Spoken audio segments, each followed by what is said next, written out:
ಸ್ವಾಗತ. ನಾನು ಸಿಂಚನಾ. ಎಂದಿನಂತೆ ಇವತ್ತು ಕೂಡ ಪ್ರಮುಖ 5 ಸುದ್ದಿಗಳಿವೆ. ಒಂದೊಂದಾಗಿ ಇನ್ ಡೀಟೇಲ್ ನಿಮಗೆ ನಾನು ಮಾಹಿತಿಯನ್ನ ಕೊಡ್ತೀನಿ. ಮೊದಲನೇ ಸ್ಟೋರಿ, ಇವತ್ತಿನ DNA ಮೊದಲನೇ ಸ್ಟೋರಿ, ಅಮೆರಿಕ ಹಾಗೂ ಇರಾನ್ ನಡುವೆ ಸದ್ಯಕ್ಕಂತೂ ಕದನ ವಿರಾಮ ಇದೆ. ನಮಗೆಲ್ಲರಿಗೂ ಗೊತ್ತು, ಪಾಕಿಸ್ತಾನದ ಮಧ್ಯಸ್ಥಿಕೆಯಲ್ಲಿ ಇಸ್ಲಾಮಾಬಾದ್ನಲ್ಲಿ ಒಂದು ಪೀಸ್ ಟಾಕ್, ಶಾಂತಿ ಸಭೆ ನಡೆಯಿತು, ಕದನ ವಿರಾಮ ಘೋಷಣೆಯಾಗಿದೆ. ಎರಡೂ ರಾಷ್ಟ್ರಗಳು ಕೂಡ ಶಾಂತಿ ಮಂತ್ರವನ್ನ ಜಪಿಸ್ತಾ ಇದೆ. ಆದರೆ ಯಾವಾಗ ಈ ಕದನ ವಿರಾಮ ಘೋಷಣೆ ಆಯಿತೋ ಒಂದಷ್ಟು ಜನ ಅಂತಾರಾಷ್ಟ್ರೀಯ ವಿಶ್ಲೇಷಕರು ಒಂದಷ್ಟು ವಿಶ್ಲೇಷಣೆಗಳನ್ನು ಮಾಡಿದ್ರು. ಏನಂತ ವಿಶ್ಲೇಷಿಸಿದ್ರು? ಈ ಒಂದು ಸೀಸ್ ಫೈರ್ ಟೈಮ್ ಏನಿದೆ ಇದು ನಿಜಕ್ಕೂ ಕದನ ವಿರಾಮ ಅಲ್ಲ, ಇದು ಅಮೆರಿಕಾದ ಪ್ಲಾನಿಂಗ್ ಪೀರಿಯಡ್ ಅಂತ ಒಂದಷ್ಟು ವಿಶ್ಲೇಷಣೆಗಳನ್ನು ಹೇಳಿದ್ರು. ಅವರು ನೀಡಿದಂತಹ ಆ ಎಕ್ಸ್ಪ್ಲನೇಷನ್ ಅದು ನಿಜ ಆಗೋ ಥರ ಕಾಣ್ತಾ ಇದೆ. ನಿಜಕ್ಕೂ ಅಮೆರಿಕ ಈ ಟೈಮ್ನ ತನ್ನ ಪ್ಲಾನಿಂಗ್ ಪೀರಿಯಡ್ ಆಗಿ ಕನ್ವರ್ಟ್ ಮಾಡ್ಕೊಂಡಿದೆ. ಇದಕ್ಕೆಲ್ಲ ಕಾರಣ, ಯಾಕೆ ನಾನು ಇವತ್ತು ಈ ರೀತಿ ಹೇಳ್ತಾ ಇದ್ದೀನಿ ಅಂದರೆ, ಇದಕ್ಕೆಲ್ಲ ಕಾರಣ ಅಮೆರಿಕ ಅಧ್ಯಕ್ಷ ಡೊನಾಲ್ಡ್ ಟ್ರಂಪ್ ಮಾಡಿರುವಂತಹ ಅದೊಂದು ಪೋಸ್ಟ್. ಹಾಗಾದ್ರೆ ಆ ಪೋಸ್ಟ್ನಲ್ಲಿ ಏನಿದೆ ಕಂಪ್ಲೀಟ್ ಆಗಿ ಇವತ್ತು ಇನ್ ಡೀಟೇಲ್ ನಿಮಗೆ ಮಾಹಿತಿಯನ್ನು ಕೊಡ್ತೀನಿ. ಇದೇ ಇವತ್ತಿನ ಮೊದಲನೇ ಸ್ಟೋರಿ, ಆಪರೇಷನ್ ಸ್ಲೆಡ್ಜ್ ಹ್ಯಾಮರ್.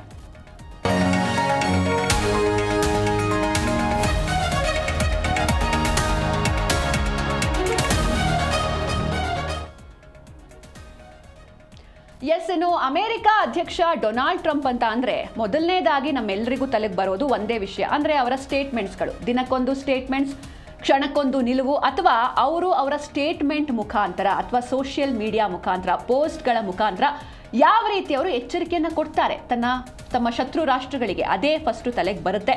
ಅದೇ ರೀತಿ ಈಗ ಡೊನಾಲ್ಡ್ ಟ್ರಂಪ್ ಅವರು ಮಾಡಿರುವಂತಹ ಅದೊಂದು ಪೋಸ್ಟ್, AI ರಚಿತ ಅದೊಂದು ಪೋಸ್ಟ್ ಏನಿದೆ ಜಾಗತಿಕವಾಗಿ ಸಾಕಷ್ಟು ಆತಂಕಕ್ಕೆ ಎಡೆ ಮಾಡಿ ಕೊಡ್ತಾ ಇದೆ. ಹಾಗಾದ್ರೆ ಆ ಪೋಸ್ಟ್ನಲ್ಲಿ ಏನಿದೆ? ಇದಕ್ಕೆ ಇರಾನ್ ಏನು ಸುಮ್ಮನೆ ಕೂತಿಲ್ಲ. ಅಕಸ್ಮಾತ್ ಏನಾದರೂ ಅಮೆರಿಕ ಆ ಪೋಸ್ಟ್ನಲ್ಲಿ ತಿಳಿಸಿರೋ ಹಾಗೆ, ಮೊದಲನೇದಾಗಿ ಆ ಪೋಸ್ಟ್ನಲ್ಲಿ ಏನಿದೆ ಅಂತ ನೋಡೋದಾದ್ರೆ ಒಂದು ಮಹಾಯುದ್ಧದ ಮುನ್ಸೂಚನೆಯನ್ನ ನೀಡುವಂತಿದೆ ಆ ಅಮೆರಿಕ ಅಧ್ಯಕ್ಷರು ಮಾಡಿರುವಂತಹ AI ಜನರೇಟೆಡ್ ಪೋಸ್ಟ್ ಅದು. ಸೊ ಈ ಪೋಸ್ಟ್ನಲ್ಲಿ ಇರೋ ಹಾಗೆ ಅಕಸ್ಮಾತ್ ಏನಾದರೂ ಮಹಾಯುದ್ಧ ಆದರೆ, ಅಮೆರಿಕ ಒಂದು ಭೀಕರ ಯುದ್ಧವನ್ನ ನಡೆಸಿದ್ರೆ ಅದಕ್ಕೆ ನಾವೇನು ಸುಮ್ಮನೆ ಕೂರೋದಿಲ್ಲ, ಇಡೀ ಜಗತ್ತೇ ಆಶ್ಚರ್ಯ ಪಡಬೇಕು, ಅಂತಹ ಕೌಂಟರ್ ಅಟ್ಯಾಕ್ ನಾವು ಮಾಡ್ತೀವಿ ಅಂತ ಈ ಕಡೆ ಇರಾನ್ ಕೂಡ ಹೇಳಿದೆ. ಇಡೀ ಜಗತ್ತು ನಾವು ಮಾಡುವಂತಹ ಕೌಂಟರ್ ಅಟ್ಯಾಕ್ನ ನೋಡಿ ಹೆದರುಕೊಳ್ಳುತ್ತೆ ಅಥವಾ ಆಶ್ಚರ್ಯ ಪಡುತ್ತೆ ಅಂತ ಇರಾನ್ ಕೂಡ ಹೇಳಿದೆ. ಹಾಗಾದ್ರೆ ಆ ಪೋಸ್ಟ್ನಲ್ಲಿ ಏನೇನಿದೆ? ಮೊದಲನೇದಾಗಿ, ಸುನಾಮಿ ಬರೋದಕ್ಕೂ ಮೊದಲು ಸಮುದ್ರ ಶಾಂತವಾಗಿರುತ್ತೆ ಅನ್ನುವಂಥ line. There is the calm before the storm ಅಂತ. ಅಂದ್ರೆ ಇಲ್ಲಿ ಸುನಾಮಿ ಅಂದ್ರೆ ಒಂದು ಮಹಾಯುದ್ಧದ ಎಚ್ಚರಿಕೆಯನ್ನ ಡೊನಾಲ್ಡ್ ಟ್ರಂಪ್ ಅವರು ನೀಡಿದ್ದಾರೆ. ಹಾಗಾದ್ರೆ ಟ್ರಂಪ್ ಸುನಾಮಿ ಎಚ್ಚರಿಕೆ, ಈ ಪೋಸ್ಟ್ ಬಗ್ಗೆ ನೋಡ್ತಾ ಹೋಗೋದಾದ್ರೆ, ಸುನಾಮಿ ಬರೋ ಮೊದಲು ಸಮುದ್ರ ಶಾಂತವಾಗಿರುತ್ತೆ ಅಂತ ಹೇಳಿದ್ದಾರೆ. ಹಾಗೆ ಆ ಪೋಸ್ಟ್ ಅಲ್ಲಿ ನೀವು ನೋಡಬಹುದು, ಇದೊಂದು AI ಜನರೇಟೆಡ್ ಪೋಸ್ಟ್ ಆಗಿರುತ್ತೆ. ಇದರಲ್ಲಿ ಟ್ರೂತ್ ಸೋಷಿಯಲ್ನಲ್ಲಿ ಈ ಒಂದು ಫೋಟೋವನ್ನ ಅಮೆರಿಕ ಅಧ್ಯಕ್ಷರು ಹಂಚಿಕೊಂಡಿದ್ದಾರೆ. ಇದರಲ್ಲಿ ಕೇವಲ ಅಮೆರಿಕ ಅಧ್ಯಕ್ಷರು ಮಾತ್ರ ಇಲ್ಲ, ಅವರ ಜೊತೆಗೆ ಅವರ ಹಿಂದೆ US ನೌಕಾಪಡೆಯ ಅಡ್ಮಿರಲ್ ಜನರಲ್ ಕೂಡ ಇರ್ತಾರೆ. ನೀವು ಕೂಡ ನೋಡ್ತಾ ಇದ್ದೀರ ದೃಶ್ಯದಲ್ಲಿ, ಒಂದ್ ಕಡೆ ಅಮೆರಿಕ ಅಧ್ಯಕ್ಷರು ಶೇರ್ ಮಾಡ್ಕೊಂಡಿರುವಂತಹ ಪೋಸ್ಟ್ ಇದೆ. ಅಂದ್ರೆ ಒಂದು ಪ್ರಕ್ಷುಬ್ಧ ಸಮುದ್ರ, ಆ ಸಮುದ್ರದಲ್ಲಿ ಒಂದಷ್ಟು ಯುದ್ಧ ನೌಕೆಗಳು, ಹಾಗೆ ಕಾರ್ಮೋಡ, ಮಿಂಚು, ಮಳೆ ಎಲ್ಲವೂ ಕೂಡ ಇದೆ. ಹಾಗೆ ನೀವು ಅಲ್ಲಿ ಗಮನಿಸಬೇಕು, ಅಲ್ಲೊಂದು ಇರಾನ್ ಫ್ಲಾಗ್ ಇರುವಂತಹ ಒಂದು ಹಡಗು ಕೂಡ ನಿಮಗೆ ಕಾಣಿಸುತ್ತೆ ಅಮೆರಿಕ ಅಧ್ಯಕ್ಷರ ಹಿಂದೆ. ಹಾಗೆ ಅಮೆರಿಕ ಅಧ್ಯಕ್ಷರು ಬೆರಳು ತೋರಿಸಿ ಏನೋ ಒಂದು ಎಚ್ಚರಿಕೆಯನ್ನ ನೀಡ್ತಾ ಇದ್ದಾರೆ. ಹಾಗೆ ಅವರ ಹಿಂದೆ US ನೌಕಾಪಡೆಯ ಅಡ್ಮಿರಲ್ ಜನರಲ್ ಕೂಡ, ಅವರ ಹಿಂದ್ಗಡೆ ಅಡ್ಮಿರಲ್ ಕೂಡ ಇದ್ದಾರೆ. ಹೀಗಾಗಿ ಅಂದ್ರೆ ನಾವು ಒಟ್ಟಿಗೆ ಎಂಟ್ರಿಯನ್ನ ಕೊಡ್ತೀವಿ, ಆದ್ರೆ ಈ ಎಂಟ್ರಿ ಸಾಧಾರಣವಾಗಿ ಇರೋದಿಲ್ಲ. ಸುನಾಮಿ ಬರೋಕ್ಕೂ ಮುನ್ನ ಸಮುದ್ರ ಹೇಗಿರುತ್ತೆ? ಶಾಂತವಾಗಿರುತ್ತೆ. ಅದೇ ರೀತಿ ಸದ್ಯ ಎಲ್ಲವೂ ಕೂಡ ಶಾಂತವಾಗಿದೆ. ಶಾಂತಿಯ ಮಂತ್ರವನ್ನ ನಾವು ಜಪಿಸ್ತಾ ಇದ್ದೇವೆ. ಆದ್ರೆ ಇದು ಮುಂದೊಂದು ದಿನದ ಭೀಕರ ಯುದ್ಧದ ಮುನ್ಸೂಚನೆ ಎನ್ನುವಂತಿದೆ ಈ ಒಂದು ಪೋಸ್ಟ್. ಇರಾನ್ ಧ್ವಜ ಇರುವಂತಹ ಹಡಗುಗಳ ಮುಂದೆ US ನೌಕಾಪಡೆಯ ಅಡ್ಮಿರಲ್ ಸಮೇತ ಟ್ರಂಪ್ ಈ ಒಂದು ಪೋಸ್ಟ್ನಲ್ಲಿ ಕಾಣಿಸ್ಕೊಂಡಿದ್ದಾರೆ. ಅಕಸ್ಮಾತ್ ಏನಾದರೂ ರಾಜತಾಂತ್ರಿಕ ಮಾತುಕತೆ ವಿಫಲವಾದ್ರೆ ಮಿಲಿಟರಿ ದಾಳಿ ಗ್ಯಾರಂಟಿ ಅಂತ ಟ್ರಂಪ್ ಹೇಳ್ತಾ ಇದ್ದಾರೆ. ಹಾಗಾದ್ರೆ ಮತ್ತೊಂದು ಮಹಾಯುದ್ಧ ನಡೆಯುತ್ತಾ? ಆಲ್ರೆಡಿ ಈಗಾಗಿರುವಂತಹ ಯುದ್ಧದಿಂದ ಜಾಗತಿಕವಾಗಿ ಸಾಕಷ್ಟು ಎಫೆಕ್ಟ್ ಆಗ್ತಾ ಇದೆ. ಅದು ನಮ್ಮ ಭಾರತ ದೇಶಕ್ಕೂ ಕೂಡ ಆಗಿದೆ. ನಾವೆಲ್ಲರೂ ಅದನ್ನ ಅನುಭವಿಸ್ತಾನೆ ಇದ್ದೀವಿ, ದರ ಏರಿಕೆ ಅನ್ನುವಂಥ ಒಂದು ಎಫೆಕ್ಟ್. ಆದರೆ ಈ ಪೋಸ್ಟ್ನ ನೋಡಿ ಜಾಗತಿಕವಾಗಿ ಈ ಪೋಸ್ಟ್ನಿಂದ ಸಾಕಷ್ಟು ಆತಂಕ ಸೃಷ್ಟಿಯಾಗ್ತಾ ಇದೆ. ಟ್ರೂತ್ ಸೋಷಿಯಲ್ನಲ್ಲಿ AI ಜನರೇಟೆಡ್ ಯುದ್ಧದ ಫೋಟೋವನ್ನು ಟ್ರಂಪ್ ಹಂಚಿಕೊಂಡಿದ್ದಾರೆ. ನೀವು ಕೂಡ ನೋಡ್ತಾ ಇದ್ದೀರಾ.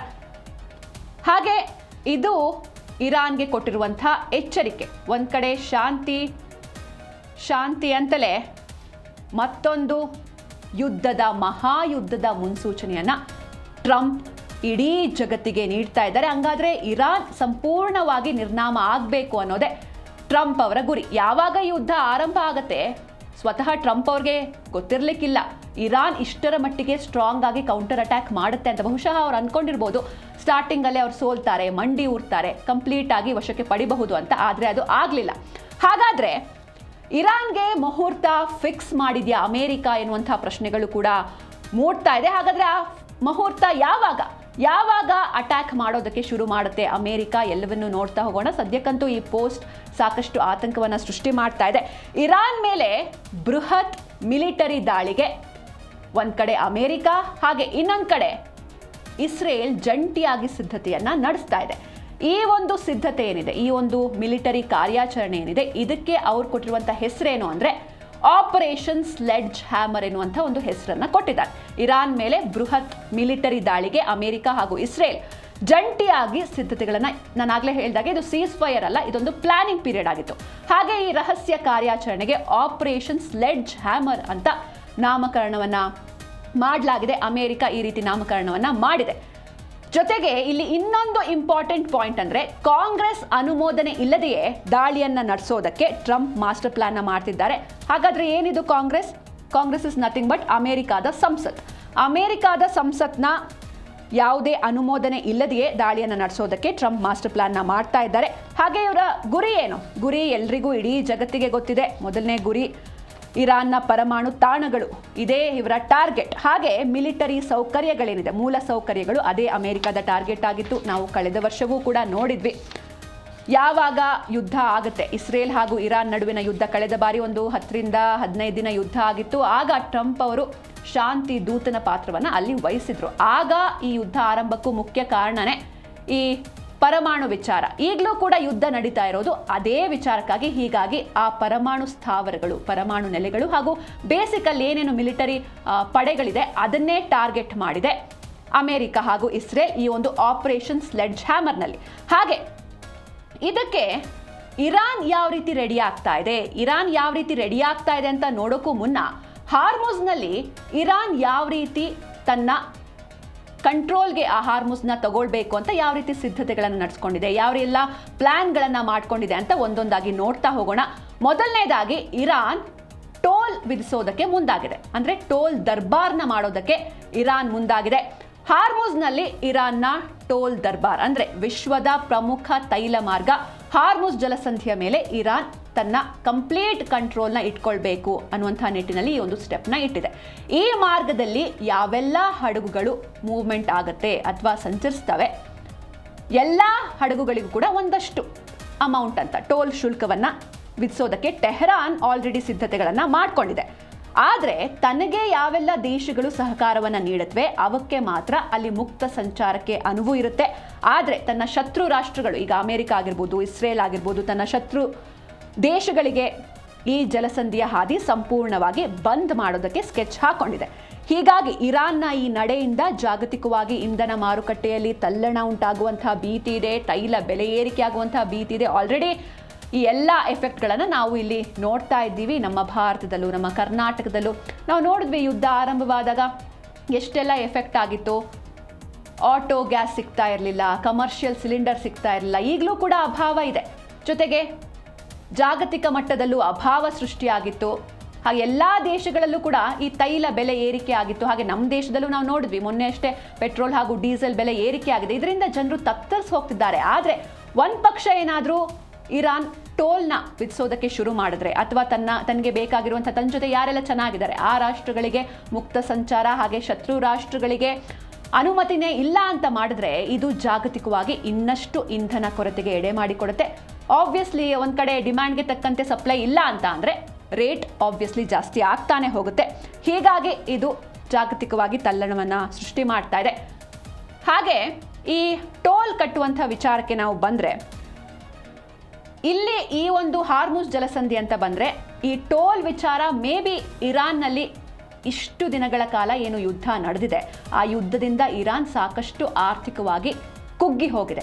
ಅದನ್ನೆಲ್ಲ ಮತ್ತೆ ಅದು ರಿಕವರ್ ಮಾಡಬೇಕು. ಈ ಒಂದು ನಿಟ್ಟಿನಲ್ಲಿ ಈ ರೀತಿ ಟೋಲ್ ಶುಲ್ಕವನ್ನು ವಿಧಿಸುವಂಥ ಪ್ಲಾನ್ಗೆ ಇರಾನ್ ಮುಂದಾಗಿರಬಹುದು. ಇದು ಕೂಡ ಒಂದು ಭಾಗ ಆಗಿರಬಹುದು. ಹಾಗೆ ಮತ್ತೊಂದು ಕಡೆ ಈ ಟೋಲ್ ಶುಲ್ಕ ವಿಚಾರವಾಗಿ ಅಥವಾ ಟೋಲ್ನ ವಿಧಿಸೋ ವಿಚಾರವಾಗಿ ಇರಾನ್ ಈ ಒಂದು ಯೋಚನೆಯನ್ನು ಮಾಡಿಕೊಂಡು ಇಡೀ ಹಾರ್ಮುಜ್ನ ಕಂಟ್ರೋಲ್ಗೆ ತಗೊಳ್ಳೋಣ ಅಂತ ಅಂದ್ಕೊಂಡಿದೆ. ಆದರೆ ಮತ್ತೊಂದು ಕಡೆ ಅಮೆರಿಕ ಏನು ಮಾಡ್ತಾ ಇದೆ, ಇರಾನ್ನ ಬೆನ್ನೆಲುಬು ಮುರಿಯೋದಕ್ಕೆ ಅಮೆರಿಕ ಪ್ಲ್ಯಾನ್ ಮಾಡ್ತಾ ಇದೆ. ಯಾವ ರೀತಿ? ನಾವಾಗಲೇ ಹೇಳಿದೆ, ಈ ಯುದ್ಧ ಆರಂಭವಾದಾಗ ಹತ್ತಿರ 40 ದಿನಗಳ ಯುದ್ಧದಲ್ಲಿ ಕಂಪ್ಲೀಟ್ ಆಗಿ ಇರಾನ್ನ ಆರ್ಥಿಕತೆ ಕುಗ್ಗಿ ಹೋಗಿತ್ತು. ಸೊ ಹೀಗಾಗಿ ಮತ್ತಷ್ಟು ಅದು ಕುಗ್ಗಿ ಹೋಗಬೇಕು. ಇರಾನ್ಗೆ ಆರ್ಥಿಕವಾಗಿ ಬಲಾನೇ ಇರಬಾರ್ದು. ಆರ್ಥಿಕತೆ ಇಲ್ಲ ಅಂತಂದರೆ ಅವ್ರು ಮತ್ತೆ ಯುದ್ಧ ಮಾಡೋದಕ್ಕೆ ಬರೋದೇ ಇಲ್ಲ, ಮಂಡಿ ಉರ್ತಾರೆ, ಸಾಕು ಈ ಯುದ್ಧ ಅಂತ. ಹೀಗಾಗಿ ಆರ್ಥಿಕವಾಗಿ ಇರಾನ್ನ ಬೆನ್ನೆಲುಬು ಮುರಿಯೋದಕ್ಕೆ ಅಮೆರಿಕ ಒಂದಷ್ಟು ಪ್ಲ್ಯಾನ್ಗಳನ್ನು ಮಾಡ್ಕೊಳ್ತಾ ಇದೆ. ಏನೇನು ಪ್ಲ್ಯಾನ್ಗಳು ಅಂತ ಒಂದೊಂದಾಗಿ ನೋಡ್ತಾ ಹೋಗೋದಾದರೆ, ಮೊದಲನೇದಾಗಿ ಏನೆಲ್ಲ ಎಫೆಕ್ಟ್ ಆಗಿದೆ ಈ ಯುದ್ಧದಿಂದ ಅಥವಾ ಈ ಹಾರ್ಮುಜ್ ಜಲಸಂಧಿಯಲ್ಲಿ ಅಮೆರಿಕ ನೌಕಾ ದಿಗ್ಬಂಧನದಿಂದ ಅಲ್ಲೊಂದಿಷ್ಟು ಅಮೆರಿಕ ನೌಕಾಪಡೆಗಳು ದಿಗ್ಬಂಧನ ಹಾಕಿದೆ. ಅದನ್ನು ಮೀರಿ ಇರಾನ್ ಹಡಗುಗಳು ಅಥವಾ ಏನು ಪಾಸ್ ಆಗೋ ಹಾಗಿಲ್ಲ. ಹೀಗಾಗಿ ಈ ದಿಗ್ಬಂಧನದಿಂದ ಪ್ರತಿದಿನ ಇರಾನ್ಗೆ $500 ಮಿಲಿಯನ್ ನಷ್ಟ ಆಗ್ತಾ ಇದೆ. ಆಲ್ರೆಡಿ ಕುಗ್ಗಿ ಹೋಗಿದೆ ಆರ್ಥಿಕತೆ, ಅದರ ಜೊತೆಗೆ ಇದೊಂದು ಮತ್ತೊಂದು ಏಟು. ಹಾಗೆ ಹಾರ್ಮುಜ್ ಜಲಸಂಧಿ ಕಂಪ್ಲೀಟ್ ಆಗಿ ನನ್ನ ಕಂಟ್ರೋಲ್ನಲ್ಲಿ ಇದೆ ಅಂತ ದೊಡ್ಡಣ್ಣ ಘೋಷಣೆಯನ್ನು ಮಾಡಿದ್ದಾರೆ, ಅಂದರೆ ಡೊನಾಲ್ಡ್ ಟ್ರಂಪ್ ಅವರು. ಹಾಗೆ ಇರಾನ್ ಜೊತೆ ತೈಲ ವ್ಯವಹಾರವನ್ನು ನಡೆಸುವಂತಹ ಕಂಪನಿಗಳ ಮೇಲೆ ಇದು ಕಠಿಣ ಆರ್ಥಿಕ ನಿರ್ಬಂಧವನ್ನು ಹೇರಲಿದೆ. ಯಾಕಂದರೆ ಅದೇ ಜಲಸಂಧಿ ಮೂಲಕವೇ, ಆ ಸ್ಟ್ರೇಟ್ ಆಫ್ ಹಾರ್ಮುಜ್ ಮೂಲಕವೇ ಹಡಗುಗಳು ಸಾಗಬೇಕು. ಇರಾನ್ ಒಂದಷ್ಟು ದೇಶಗಳ ಜೊತೆ ತೈಲ ಒಪ್ಪಂದವನ್ನು ಮಾಡ್ಕೊಂಡಿರುತ್ತೆ. ಅಲ್ಲಿಗೆ ವ್ಯಾಪಾರನೇ ಇಲ್ಲ ಅಂತ ಅಂದರೆ ಆಬ್ವಿಯಸ್ಲಿ ಆರ್ಥಿಕ ನಷ್ಟ ಉಂಟಾಗ್ತಾ ಇದೆ. ಹಾಗೆ ಇದರಿಂದ ಅಮೆರಿಕಾದ ನೌಕಾಪಡೆ ಕಂಪ್ಲೀಟ್ ಆಗಿ ಸರೌಂಡ್ ಆಗಿದೆ. ಅದನ್ನು ಮೀರಿ ಇರಾನ್ಗೆ ಹೊರಗಡೆ ಬರೋದಕ್ಕೆ ಆಗ್ತಾ ಇಲ್ಲ. ಕಂಪ್ಲೀಟ್ ಆಗಿ ಹೆಲ್ಪ್ಲೆಸ್ ಆಯ್ತಾ ಇರಾನ್ ಎನ್ನುವಂಥ ಪ್ರಶ್ನೆಗಳು ಕೂಡ ಮೂಡ್ತಾ ಇದೆ. ಆರ್ಥಿಕವಾಗಿ ದಿವಾಳಿ ಮಾಡುವ ಮೂಲಕ ಇರಾನನ್ನು ಕಂಪ್ಲೀಟ್ ಆಗಿ ಮಣಿಸೋದಕ್ಕೆ ಅಮೆರಿಕ ರಣತಂತ್ರವನ್ನೇ ಹಾಕ್ತಾ ಇದೆ. ಹಾಗೆ ಇರಾನ್ನ ಆದಾಯದ ಮೂಲವಾದ ತೈಲ ಮಾರಾಟಕ್ಕೆ ಬ್ರೇಕ್ ಹಾಕುವಲ್ಲಿ ದೊಡ್ಡಣ್ಣ ಸದ್ಯಕ್ಕಂತೂ ಸಕ್ಸಸ್ ಆಗಿದ್ದಾರೆ. ಆದರೆ ಮುಂದೆ ಇದು ಯಾವ ರೀತಿ ಆಯಾಮವನ್ನು ಪಡೆದುಕೊಳ್ಳುತ್ತೆ ಅಂತ ಕಾದು ನೋಡಬೇಕಿದೆ. ಇನ್ನು ಮುಂದೆ ಓಕೆ, ಇದಿಷ್ಟು ಅಮೇರಿಕಾದ ಪಾಯಿಂಟ್ ಆಫ್ ವ್ಯೂ ಅಥವಾ ಅಮೇರಿಕ ಮಾಡಿರುವಂಥ ಯೋಜನೆ. ಆದರೆ ಈ ಪೋಸ್ಟ್ಗಾಗಿರಬಹುದು ಅಥವಾ ಅದೇ ಡೊನಾಲ್ಡ್ ಟ್ರಂಪ್ ಅವರು ಮಾಡಿರುವಂಥ ಪೋಸ್ಟ್ ನಾನು ಆಗಲೇ ಹೇಳಿದೆ, ಆ ಪೋಸ್ಟ್ ಬಗ್ಗೆ ಅಥವಾ ಈ ಕೆಲವೊಂದಿಷ್ಟು ಪ್ಲ್ಯಾನ್ಗಳೇನು ಅಮೇರಿಕ ಮಾಡಿದೆ, ಇದಕ್ಕೆ ಇರಾನ್ ಉತ್ತರ ಏನು, ಇರಾನ್ ಇದಕ್ಕೆ ಯಾವ ರೀತಿ ರಿಯಾಕ್ಟ್ ಮಾಡ್ತಾ ಇದೆ, ಅದನ್ನು ಕೂಡ ನೋಡ್ತಾ ಹೋಗೋಣ. ನಮ್ಮ ಪ್ರತಿ ದಾಳಿಗೆ ಇಡೀ ಜಗತ್ತೇ ಬೆಚ್ಚಿ ಬೀಳುತ್ತೆ ಅಂತ ಇರಾನ್ ಹೇಳ್ತಾ ಇದೆ. ಹೌದು, ಇದು ಆ್ಯಕ್ಚುಲಿ ಇದು ನಿಜ ಕೂಡ ಹೌದು. ಯಾಕಂದರೆ ಈ ಹಿಂದೆ ಯಾವಾಗ ಯುದ್ಧ ಆರಂಭ ಆಗುತ್ತೆ ಫೆಬ್ರವರಿ 28ಕ್ಕೆ, ಮೊದಲನೇ ದಿನವೇ, ಅಂದರೆ ಎಲ್ಲೂ ಅವರು ಸುಳಿವು ಕೊಟ್ಟಿರೋದಿಲ್ಲ, ಅಮೆರಿಕ ಹಾಗೂ ಇಸ್ರೇಲ್ ನಾವು ಯುದ್ಧ ಮಾಡ್ತೀವಿ ಅಂತ ಎಲ್ಲೂ ಹೇಳಿರೋದಿಲ್ಲ. ಆದರೆ ಯುದ್ಧವನ್ನು ಮಾಡಿದಾಗ ಏನಾಗುತ್ತೆ, ಮೊದಲನೇದಾಗಿ ಸುಪ್ರೀಂ ಲೀಡರ್ ಹತ್ಯೆ ಆಗುತ್ತೆ. ಆಗ ಇಡೀ ಜಗತ್ತು ಅಂದ್ಕೊಂಡಿತ್ತು ಇರಾನ್ ಮಂಡಿ ಊರುತ್ತೆ ಅಂತ. ಆದರೆ 40 ದಿನಗಳ ಕಾಲ ತನ್ನಲ್ಲಿ ಸುಪ್ರೀಂ ಲೀಡರ್ ಇಲ್ಲ, ದೊಡ್ಡ ದೊಡ್ಡ ಅಧಿಕಾರಿಗಳು ಹತ್ಯೆಯಾಗಿ ಹೋಗಿದ್ದಾರೆ, ಪ್ರಭಾವಿಗಳ ಹತ್ಯೆಯಾಗಿದೆ. ಆದರೂ ಕೂಡ ಇರಾನ್ ಎಲ್ಲೂ ಕೂಡ ತನ್ನ ಸೋಲನ್ನು ಒಪ್ಕೊಳ್ಳಿಲ್ಲ. ಎಷ್ಟೇ ಅಟ್ಯಾಕ್ ಮಾಡಿದ್ರು ಕೂಡ ಅಮೆರಿಕ ಹಾಗೂ ಇಸ್ರೇಲ್ ಅದಕ್ಕೆ ಕೌಂಟರ್ ಅಟ್ಯಾಕ್ ಮಾಡ್ತಾನೆ ಬಂದಿತ್ತು ಇರಾನ್. ಈಗಲೂ ಕೂಡ ಅದನ್ನೇ ಮತ್ತೆ ಹೇಳ್ತಾ ಇದೆ, ನಮ್ಮ ಪ್ರತಿ ದಾಳಿಗೆ ಇಡೀ ಜಗತ್ತೇ ಬೆಚ್ಚಿ ಬೀಳುತ್ತೆ ಅಂತ ಇರಾನ್ ಹೇಳ್ತಾ ಇದೆ. ಅಮೆರಿಕಾದ ಯಾವುದೇ ದಾಳಿಗೆ ತಕ್ಕ ಉತ್ತರ ನೀಡೋದಕ್ಕೆ ನಾವು ಸಿದ್ಧವಾಗಿದ್ದೇವೆ ಅಂತ ಮೊಹಮ್ಮದ್ ಗಾಲಿಬಾಫ್ ಹೇಳಿದ್ದಾರೆ. ಟ್ರಂಪ್ ಇರಾನ್ಗೆ ಬೆದರಿಕೆ ಹಾಕ್ತಿರೋದು ಇದೇನು ಮೊದಲೇನಲ್ಲ, ಯುದ್ಧ ಯಾವಾಗ ಆರಂಭವಾಗುತ್ತೆ ಆವಾಗಿಂದನೂ ಕೂಡ ಸರ್ವನಾಶ ಮಾಡ್ತೀನಿ ನಾನು ಇರಾನ್ನ, ಅಥವಾ ಅದು ಭೂಪಟದಲ್ಲೇ ಇರೋದಿಲ್ಲ, ಗ್ಲೋಬ್ ಮ್ಯಾಪಲ್ಲೇ ಇರೋದಿಲ್ಲ ಇರಾನ್, ಆ ರೀತಿ ಮಾಡ್ತೀನಿ, ಹಾಗೆ ಶಿಲಾಯುಗಕ್ಕೆ ಕಳಿಸ್ತೀನಿ ಇರಾನ್ನ ಅಂತಲೂ ಕೂಡ ಹೇಳಿದರು. ಈ ಥರ ವಾರ್ನಿಂಗ್ ಕೊಡ್ತಾ ಇರೋದು ಇದೇನು ಮೊದಲೇನಲ್ಲ. ಹಾಗಾಗಿ ಇರಾನ್ ಟ್ರಂಪ್ ಮಾತಿಗೆ ಕ್ಯಾರೆ ಅಂತ ಇಲ್ಲ. ಈಗ ಅಮೆರಿಕಾದ ಬೆದರಿಕೆಗಳಿಗೆ ಇರಾನ್ ಕಿಂಚಿತ್ತೂ ತಲೆಬಾಗ್ತಾ ಇಲ್ಲ. ಹಾಗೆ ಇರಾನ್ ಸಂಸತ್ತಿನ ಸ್ಪೀಕರ್ ಮೊಹಮ್ಮದ್ ಬಗರ್ ಕಾಲಿಬಾಫ್ ಅಮೆರಿಕಾಗೆ ಒಂದು ನೇರ ಸವಾಲು ಹಾಕಿದ್ದಾರೆ. ಅಮೆರಿಕಾದ ತಪ್ಪು ನಿರ್ಧಾರ ಅವರಿಗೆ ಭಾರಿ ಬೆಲೆ ತೆರುವಂತೆ ಮಾಡುತ್ತೆ ಅಂತ ಒಂದು ಎಚ್ಚರಿಕೆಯನ್ನ ನೀಡಿದ್ದಾರೆ. ಅಮೆರಿಕ ದಾಳಿ ನಡೆಸಿದ್ರೆ ಇರಾನ್ ಅದಕ್ಕೆ ಕೊಡುವಂತಹ ಕೌಂಟರ್ ಅಟ್ಯಾಕ್ ಏನಿದೆ ಅದು ಇಡೀ ಜಗತ್ತನ್ನೇ ಆಶ್ಚರ್ಯಗೊಳಿಸುತ್ತೆ ಅಂತ ಅವರು ಹೇಳಿದ್ದಾರೆ. ಹಾಗೆ ಮತ್ತೊಂದು ಇಲ್ಲಿ ನಾವು ಗಮನಿಸಬೇಕಾದಂಥ ವೆರಿ ಇಂಪಾರ್ಟೆಂಟ್ ವಿಷಯ ಅಂತ ಅಂದರೆ, ಆಲ್ರೆಡಿ ಇರಾನ್ನಲ್ಲಿ ಅಲ್ಲಿರುವಂತಹ ಎಲ್ಲ ಕ್ಷಿಪಣಿಗಳಾಗಿರ್ಬೋದು ಅಥವಾ ರಕ್ಷಣಾ ವ್ಯವಸ್ಥೆ ಏನಿದೆ ಹೈ ಅಲರ್ಟ್ ಘೋಷಣೆ ಮಾಡಲಾಗಿದೆ. ಅವರೆಲ್ಲರೂ ಆಕ್ಟಿವ್ ಆಗಿದ್ದಾರೆ. ಯಾವುದೇ ಟೈಮಲ್ಲಾದರೂ ಕೂಡ ಅಟ್ಯಾಕ್ ಆಗಬಹುದು ಎನ್ನುವಂಥ ನಿಟ್ಟಿನಲ್ಲಿ ಆಲ್ರೆಡಿ ಅಲರ್ಟ್ ಆಗಿದ್ದಾರೆ. ಯಾಕಂದರೆ ಫಸ್ಟ್ ಟೈಮ್ ಅವ್ರು ಪಾಠ ಕಲ್ತಿದ್ದಾರೆ, ಯಾವುದೇ ಮುನ್ಸೂಚನೆ ಇಲ್ಲದೇನೆ ಅಟ್ಯಾಕ್ ಮಾಡಿದ್ರು.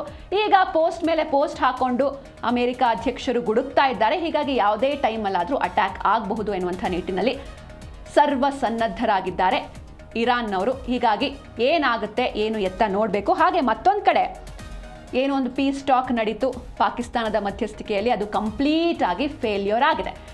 ಹೀಗಾಗಿ ಮುಂದೆ ಚೀನಾ, ರಷ್ಯಾ ಹಾಗೂ ಅಮೆರಿಕ ಯುದ್ಧದತ್ತ ಸಾಗ್ತಾ ಇವೆ. ಹಾಗಾದರೆ ಮತ್ತೊಂದು ಮಹಾಯುದ್ಧ ನಡೆಯುತ್ತಾ? ಅಮೆರಿಕ ಅಂತೂ ರೆಡಿ ಇದೆ ಯುದ್ಧ ಮಾಡೋದಕ್ಕೆ, ಈ ಕಡೆ ಇರಾನ್ ಕೂಡ ರೆಡಿ ಇದೆ. ಆದರೆ ಈ ಚೀನಾ ಹಾಗೆ ರಷ್ಯಾ ಯಾರಿಗೆ ಸಪೋರ್ಟ್ ಮಾಡ್ತಾರೆ? ಇರಾನ್ಗೆ ಸಪೋರ್ಟ್ ಮಾಡ್ತಾರೆ ಅನ್ನೋದು ಕನ್ಫರ್ಮ್. ಅಂದರೆ ಇಂಡೈರೆಕ್ಟ್ ಆಗಿ ಕೂಡ ಅವರು ಹಿಂದೆ ಸಪೋರ್ಟ್ ಮಾಡಿದ್ರು. ಯಾವಾಗ ಯುದ್ಧ ಆರಂಭವಾಗುತ್ತೆ, ಅಮೆರಿಕ ನಡೆಯನ್ನ ರಷ್ಯಾ ಖಂಡಿಸಿತ್ತು, ಈ ರೀತಿ ಏಕಾಏಕಿ ಅಟ್ಯಾಕ್ ಮಾಡೋದು ಸರಿಯಲ್ಲ ಅಂತ.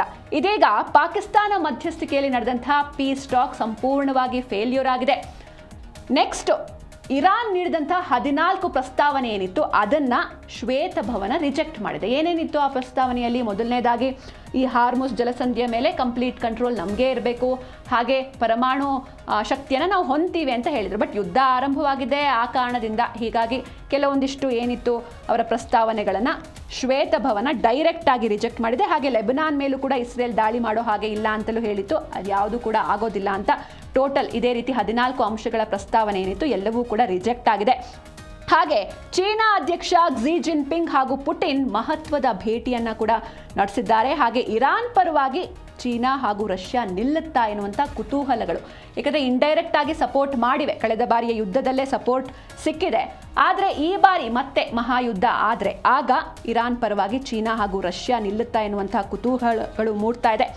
ಹಾಗೆ ಜಾಗತಿಕ ಮಟ್ಟದಲ್ಲಿ ಬಣಗಳಾಗಿ ಈ ರೀತಿ ರಾಷ್ಟ್ರಗಳು ವಿಭಜನೆ ಆಗ್ತಾ ಇದೆ. ನಿಜಕ್ಕೂ ಕೂಡ ಒಂದು ರೀತಿ ದುಃಖದ ಸಂಗತಿ ಅಂತ ಹೇಳ್ಬೋದು. ಏಕೆಂದರೆ ಯುದ್ಧಕ್ಕೋಸ್ಕರ ಎರಡೆರಡು ಬಣಗಳಾಗಿ ಈ ರೀತಿ ರಾಷ್ಟ್ರಗಳು, ಅದು ಕೂಡ ಸ್ಟ್ರಾಂಗ್ ಆಗಿರುವಂಥ ರಾಷ್ಟ್ರಗಳು ವಿಭಜನೆ ಆಗ್ತಾ ಇದೆ. ನಿಜಕ್ಕೂ ಕೂಡ ಮುಂದೆ ಏನಾಗುತ್ತೆ ಏನು ಎತ್ತ ಎಲ್ಲವನ್ನು ಕೂಡ ಕಾದು ನೋಡಬೇಕಿದೆ. ಎಸ್, ಇದಿಷ್ಟು ಮೊದಲನೇ ಸುದ್ದಿ ಆಯಿತು. ಅಂದರೆ ಒಂದು ಕಡೆ ನಾವು ನೋಡಿದ್ವಿ, ಒಂದು ಕಡೆ ಅಮೇರಿಕ ಹೆದರಿಸ್ತಾ ಇದೆ, ನಾವು ಆಪರೇಷನ್ ಸ್ಲೆಡ್ಜ್ ಹ್ಯಾಮರ್ ಮಾಡ್ತೀವಿ, ಹಂಗೆ ಮಾಡ್ತೀವಿ, ಹಿಂಗೆ ಮಾಡ್ತೀವಿ, ಇರಾನ್ನ ಕಿತ್ತು ಬಿಸಾಕ್ತೀವಿ ಅಂತ. ಆದರೆ ಇರಾನ್ ಕೂಡ ತನ್ನ ಹಟ್ಟವನ್ನು ಕಂಟಿನ್ಯೂ ಮಾಡ್ತಾನೆ ಬಂದಿದೆ. ಹೀಗಾಗಿ ಇರಾನ್ ಗೆಲ್ಲುತ್ತಾ ಅಮೇರಿಕ ಗೆಲ್ಲುತ್ತಾ ಕಾದು ನೋಡಬೇಕು. ಇದು ಇವತ್ತಿನ DNA ಮೊದಲನೇ ಸ್ಟೋರಿ. ಈಗ ಎರಡನೇ ಸ್ಟೋರಿ ಅತ್ತ ನೋಡ್ತಾ ಹೋಗೋದಾದರೆ, ಮೊದಲನೇದಾಗಿ ಯೂಶ್ವಲಿ ಒಬ್ಬ ದರೋಡೆಕೋರ ಅಂತ ಅಂದರೆ ಸಾಮಾನ್ಯವಾಗಿ ನಮಗೆಲ್ಲರಿಗೂ ಏನು ನೆನಪಾಗುತ್ತೆ? ಯಾರೋ ಒಬ್ಬ ವ್ಯಕ್ತಿ ಒಂದು ದೊಡ್ಡ ಗನ್ ಹಿಡ್ಕೊಂಡಿರ್ತಾನೆ, ಅಥವಾ ಮುಖಕ್ಕೆ ಮಾಸ್ಕ್ ಹಾಕೊಂಡಿರ್ತಾನೆ, ಕಪ್ಪು ಬಟ್ಟೆನ ಧರಿಸ್ಕೊಂಡಿರ್ತಾನೆ, ಬ್ಯಾಂಕಿಗೆ ನುಗ್ಗಿ ಒಂದಷ್ಟು ಕ್ಯಾಶ್ನ ಎತ್ಕೊಂಡು ಹೆದರ್ಸ್ಕೊಂಡು ತೊಗೊಂಡು ಹೋಗ್ತಾನೆ ಅನ್ನೋದು ಯೂಶ್ವಲಿ ನಮ್ಮ ಥಾಟ್ ಪ್ರೋಸೆಸ್ಸಲ್ಲಿ ಬರುವಂಥ ಒಂದು ಇಮೇಜ್ ದರೋಡೆಕೋರ ಅಂತ ಅಂದರೆ. ಆದರೆ ಇವಾಗಿನ ಕಾಲದಲ್ಲಿ ದರೋಡೆಕೋರರು ಈ ರೀತಿ ಗನ್ ಹಾಕ್ಕೊಂಡು ಅಥವಾ ಮುಖಕ್ಕೆ ಮಾಸ್ಕ್ ಹಾಕ್ಕೊಂಡು ಬ್ಯಾಂಕಿಗೆ ಎಂಟ್ರಿ ಕೊಡಲ್ಲ. ಬದಲಿಗೆ ಇವತ್ತಿನ ಕಾಲದ ದರೋಡೆಕೋರರು ಅದು ಆರ್ಟಿಫಿಷಿಯಲ್ ಇಂಟೆಲಿಜೆನ್ಸ್ ಅಂದರೆ AI. ಹೌದು, ಒಂದು ಕಡೆ ಟೆಕ್ನಾಲಜಿ ಮುಂದುವರಿತಾ ಇದೆ, ನಾವು ಕೂಡ ಮುಂದುವರಿತಾ ಇದ್ದೀವಿ ಟೆಕ್ನಾಲಜಿ ಜೊತೆಗೇನೆ. ಆದರೆ ಟೆಕ್ನಾಲಜಿ ಅನ್ನೋದು ಎಷ್ಟು ವರದಾನವೋ ಅಷ್ಟೇ ಶಾಪ ಕೂಡ ಹೌದು, ಸರಿಯಾಗಿ ಯೂಸ್ ಮಾಡಲಿಲ್ಲ ಅಂದರೆ. ಈಗ ಅಮೇರಿಕ ಮೂಲದ ಒಂದು ಸಂಸ್ಥೆ, ಆ ಸಂಸ್ಥೆ ಹೆಸರು ಆಂಥ್ರೋಪಿಕ್ ಎನ್ನುವಂಥ ಸಂಸ್ಥೆ, ಒಂದು ಹೊಸ AI ಮಾಡೆಲನ್ನು ಸಿದ್ಧಪಡಿಸಿದೆ. ಅದರ ಹೆಸರು ಮಿಥೋಸ್ ಅಂತ. ಈ ಮಿಥೋಸ್ ಎಷ್ಟು ಡೇಂಜರಸ್ ಅಂತ ಅಂದರೆ, ಇದನ್ನು ಯಾರೆಲ್ಲ ಡೆವಲಪ್ ಮಾಡಿದ್ದಾರೆ ಅವ್ರಿಗೇನೆ ಇದನ್ನು ಸಾರ್ವಜನಿಕರ ಕೈಗೆ ಕೊಡೋದಕ್ಕೆ ಹೆದರಿಕೆ ಆಗ್ತಾ ಇದೆಯಂತೆ. ಆ ರೀತಿ ಒಂದು ರಾಕ್ಷಸ AI ಮಾಡೆಲ್ ಇದು. ಹಾಗಾದರೆ ಏನಿದು ಮಿಥೋಸ್ ಅಂತ ನೋಡ್ತಾ ಹೋಗೋಣ. ಇವತ್ತಿನ DNA ಎರಡನೇ ಸ್ಟೋರಿಯಲ್ಲಿ ಡಿಜಿಟಲ್ ರಾಕ್ಷಸನ ಕಂಪ್ಲೀಟ್ ಡೀಟೇಲ್ಸ್ ಕೊಡ್ತೀವಿ. ಮೊದಲನೇದಾಗಿ ಮಿಥೋಸ್ AI ಅಬ್ಬರ ಸೈಬರ್ ಲೋಕಕ್ಕೆ ಇದರಿಂದ ನಡುಕ ಶುರುವಾಗಿದೆ. ChatGPTನ ನಾವೆಲ್ಲರೂ ಬಳಸ್ತೀವಿ, ಫೋಟೋಸ್ನ ಕ್ರಿಯೇಟ್ ಮಾಡೋಕ್ಕಾಗಿರ್ಬೋದು, ಅಥವಾ ಏನಾದರೂ ಪ್ರಶ್ನೆ ಇದ್ದರೆ ಅದಕ್ಕೆ ಉತ್ತರ ಪಡೆಯೋದಕ್ಕೆ ಅಥವಾ ಇನ್ಫಾರ್ಮೇಷನ್ಗಾಗಿ ChatGPTನ ಯೂಸ್ ಮಾಡ್ತೀವಿ. ಈ ChatGPTಯನ್ನೇ ಹಿಂದಕ್ಕೆ ಹೊಸದಾಗಿ ಬಂದಿದೆ ಆಂಥ್ರೋಪಿಕ್ ಸಂಸ್ಥೆಯ ಕ್ಲೌಡ್ ಮಿಥೋಸ್. ಇದುವರೆಗೆ ಬಂದಂತಹ ಏನೆಲ್ಲ AI ಮಾದರಿಗಳು ಬಂದಿದೆ ಅದೆಲ್ಲವಕ್ಕಿಂತ ಕೂಡ ಹಲವು ಪಟ್ಟು ಹೆಚ್ಚು ಸುಧಾರಿತ ತಂತ್ರಜ್ಞಾನ ಇದು. ಇನ್ನೊಂದು ಡೇಂಜರಸ್ ವಿಷಯ, ಇಂಪಾರ್ಟೆಂಟ್ ವಿಷಯ ಅಂತ ಅಂದರೆ, ಮನುಷ್ಯನ ಸಹಾಯವಿಲ್ಲದೆಯೇ ಸ್ವತಂತ್ರವಾಗಿ ಹ್ಯಾಕಿಂಗ್ ಮಾಡುವಂತಹ ಸಾಮರ್ಥ್ಯ ಇದಕ್ಕಿದೆಯಂತೆ. ಅಂದರೆ ನಾವು AI ಟೂಲ್ಸ್ನ ನೋಡಿದ್ವಿ, ಮನುಷ್ಯನ ಸಪೋರ್ಟ್ ಇರಬೇಕು, ಮನುಷ್ಯ ಕಂಟ್ರೋಲ್ ಮಾಡ್ತಿರ್ತಾನೆ. ಬಟ್ ಇದರಲ್ಲಿ ಮನುಷ್ಯನ ಸಹಾಯ ಇರಲ್ಲ, ಸ್ವತಂತ್ರವಾಗಿ ಹ್ಯಾಕ್ ಮಾಡುತ್ತೆ ಇದು ಬೇರೆಯವ್ರನ್ನ ಪರ್ಸನಲ್ ಡೇಟಾವನ್ನು. ಹಾಗೆ ಈ AI ಎಷ್ಟು ಅಪಾಯಕಾರಿ ಅಂತ ಅಂದರೆ, ಇದನ್ನು ಬಿಡುಗಡೆ ಮಾಡೋದಕ್ಕೆ ಕಂಪನಿಯೇ ಹಿಂದೇಟು ಹಾಕ್ತಾ ಇದೆ. ಹ್ಯಾಕಿಂಗ್ ಜಗತ್ತಿನಲ್ಲಿ ಹೊಸ ಸಂಚಲನವನ್ನ ಸೃಷ್ಟಿಸ್ತಾ ಇದೆ ಈ ಏಜೆಂಟಿಕ್ AI. ಹಾಗಾದ್ರೆ ನಾನು ಆಗಲೇ ಒಂದು ವಿಷಯವನ್ನ ಉಲ್ಲೇಖಿಸಿದೆ, ಈ AIಗೆ ಮನುಷ್ಯನ ಸಹಾಯವೇ ಬೇಕಿಲ್ಲ ಅಂತ. ಅಂದರೆ ಈ ಟೆಕ್ನಾಲಜಿ ಮುಂದುವರಿತಾ ಇದೆ, ಓಕೆ, ಬಟ್ ಎಷ್ಟೇ ಟೆಕ್ನಾಲಜಿ ಮುಂದುವರೆದ್ರೂ ಕೂಡ ಮನುಷ್ಯನು ಕೂಡ ಅದ್ರ ಜೊತೆ ಮುಂದುವರಿತಾ ಇದ್ದಾನೆ. ಆ ಟೆಕ್ನಾಲಜಿಯನ್ನು ಆಪ್ರೇಟ್ ಮಾಡೋದಕ್ಕೆ, ಯಾವುದಾದ್ರು ಒಂದು ಸಾಫ್ಟ್ವೇರ್ನ ಆಪ್ರೇಟ್ ಮಾಡೋದಕ್ಕೆ ಮನುಷ್ಯನ ಸಹಾಯ ಬೇಕೇ ಬೇಕು. ಈಗ ChatGPT ಅಂದರೆ ನಾವು ಆಪ್ರೇಟ್ ಮಾಡಬೇಕು, ನಾವು ಕೇಳಬೇಕು, ಆವಾಗ ಮಾತ್ರ ಅದು ಆನ್ಸರ್ ಕೊಡುತ್ತೆ. ಆದರೆ ಇಲ್ಲ, ಆ ರೀತಿ ಆಗಲ್ಲ. ಹೊಸದಾಗಿ ಬಂದಿರುವಂಥ ಈ ಮಿಥೋಸ್ ಎನ್ನುವಂಥ ಒಂದು AI ಮಾಡೆಲ್ ಏನಿದೆ, ಅದಕ್ಕೆ ಮನುಷ್ಯನ ಸಹಾಯವೇ ಬೇಕಾಗಿಲ್ಲ. ಈ AIಗೆ ಮನುಷ್ಯನ ಸಹಾಯ ಬೇಕಾಗಿಲ್ಲ. ಹಾಗೆ ಈ ಹಿಂದೆ ಒಂದು ಅತ್ಯಂತ ಸುರಕ್ಷಿತ ಅಂತ ಅನಿಸ್ಕೊಂಡಿದ್ದಂಥ OpenBSD, ಇದರಲ್ಲಿ ಒಂದು ಬಗ್ ಇರುತ್ತೆ. ಈ ಬಗ್ನ ಯಾರಿಗೂ ಕೂಡ ಫೈಂಡ್ ಔಟ್ ಮಾಡೋದಕ್ಕೆ ಆಗಿರೋದಿಲ್ಲ. ಆದರೆ ಈ ಬಗ್ನ ಫೈಂಡ್ ಔಟ್ ಮಾಡುತ್ತೆ ಈ ಒಂದು ಮಿಥೋಸ್ ಎನ್ನುವಂಥ AI ಮಾಡೆಲ್. ಹೌದು, 27 ವರ್ಷದ ಹಳೆಯ ಬಗ್ ಪತ್ತೆ ಮಾಡಿದೆ. ಅಂದರೆ ನೀವು ಯೋಚನೆ ಮಾಡಬಹುದು, ಅತ್ಯಂತ ಸೇಫೆಸ್ಟ್ ಅಂತ ಅನ್ಸ್ಕೊಂಡಿದ್ದಂಥ OpenBSDಯಲ್ಲಿ ಒಂದು ಬಗ್ ಇರುತ್ತೆ. 27 ವರ್ಷಗಳಿಂದ ಎಲ್ಲರೂ ಕೂಡ ಕುತ್ಕೊಂಡು ರಿಸರ್ಚ್ ಮಾಡ್ತಾರೆ, ಏನಿರ್ಬೋದು ಅದನ್ನ ಸೇಫೆಸ್ಟಲ್ಲಿ ಒಂದು ಬಗ್ ಬೇರೆ ಇದೆಯಲ್ಲ ಅಂತ. ಬಟ್ ಅದನ್ನು ಫೈಂಡ್ ಔಟ್ ಯಾವ್ದು ಮಾಡುತ್ತೆ ಈ ಮಿಥೋಸ್. 16 ವರ್ಷಗಳಿಂದ ಯಾರಿಗೂ ಸಿಗದ ಸಾಫ್ಟ್ವೇರ್ ದೋಷವನ್ನು ಪತ್ತೆ ಹಚ್ಚಿದೆ ಮಿಥೋಸ್. ಇದು 27 ವರ್ಷದ ಹಳೆಯ ಬಗ್. ಹಾಗೆ ಕೇವಲ $50 ವೆಚ್ಚದಲ್ಲಿ ಬೃಹತ್ ನೆಟ್ವರ್ಕ್ಗಳನ್ನು ಭೇದಿಸುವಂತಹ ಸಾಮರ್ಥ್ಯ ಈ ಒಂದು ಮಿಥೋಸ್ AI ಮಾಡೆಲ್ಗಿದೆ. ಅತಿ ವೇಗದ ಡೆವಲಪರ್ಗಳು ಕೂಡ ಮಾಡಲಾಗದ ಕೆಲಸವನ್ನು ಸೆಕೆಂಡುಗಳಲ್ಲಿ AI ಮಾಡುತ್ತೆ. ಅಂದರೆ ಮತ್ತೆ ಮನುಷ್ಯನನ್ನು ರೀಪ್ಲೇಸ್ ಮಾಡುತ್ತೆ. ಇದು ನೀವು ಲಕ್ಷ ಕೊಟ್ಟು ಡೆವಲಪರ್ಸ್ ಓದೋ ನೆಸಿಟಿ ಇಲ್ಲ, ಡೆವಲಪಿಂಗ್ ಕೋರ್ಸ್ಗಳನ್ನ ಮಾಡೋ ನೆಸಿಟಿ ಇಲ್ಲ. ಇದೇ ಬಂದು ಎಲ್ಲವನ್ನೂ ಕೂಡ ರೀಪ್ಲೇಸ್ ಮಾಡುತ್ತೆ. ಹಾಗೆ ಸುರಕ್ಷಿತ ಸ್ಯಾಂಡ್ ಬಾಕ್ಸಿಂದಲೂ ಹೊರಬರುವ ಮೂಲಕ ವಿಜ್ಞಾನಿಗಳಿಗೆ ಇದು ಶಾಕನ್ನು ಕೂಡ ನೀಡಿದೆ. ಹಾಗೆ ಮತ್ತೊಂದು ಇಂಪಾರ್ಟೆಂಟ್, ಓಕೆ, ಇದು ಎಲ್ಲೋ ನಡೀತಿರುವಂಥ ವಿಷಯ, ಅಮೆರಿಕದಲ್ಲಿ ಆಗಿರುವಂಥ ಡೆವಲಪ್ಮೆಂಟ್. ಇದಕ್ಕೆ ನಾವು ಭಾರತೀಯರು ಯಾಕೆ ಭಯ ಪಡಬೇಕು? ಇದು ಭಾರತದ ಮೇಲೆ ಎಫೆಕ್ಟ್ ಆಗುತ್ತೆ. ಭಾರತೀಯ UPI ವ್ಯವಸ್ಥೆ ಅಥವಾ ಈ ಆಧಾರ್ ವ್ಯವಸ್ಥೆ ಏನಿದೆ, ಅಕಸ್ಮಾತ್ ಅದ್ರ ಮೇಲೇನಾದರೂ ಈ AI ಮಾಡೆಲ್ ಕಣ್ಣು ಹಾಕಿದ್ರೆ ಕಂಪ್ಲೀಟ್ ಆಗಿ ಇಲ್ಲಿರುವಂತಹ ಜನರು ಬೀದಿಗೆ ಬಂದು ನಿಲ್ಲುವಂತಹ ಸಿಚುವೇಶನ್ ಬರುತ್ತೆ.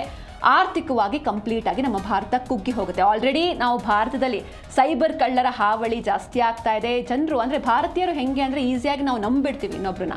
ಯಾರೋ ಫೋನ್ ಮಾಡಿ ಒಂದು OTP ಹೇಳಿ ಅಂದರೆ ಹೇಳ್ತೀವಿ, ಅಥವಾ ಒಂದು ಪಾಸ್ವರ್ಡ್ ಹೇಳು, ನಾನು ನಿನ್ನ ಫ್ರೆಂಡ್ ಅಲ್ವಾ ಅಂತ ಹೇಳಿದ್ರೆ ಪಾಸ್ವರ್ಡ್ ಕೊಟ್ಬಿಡ್ತೀವಿ. ಸೊ ಈ ನಂಬಿಕೆಯನ್ನೇ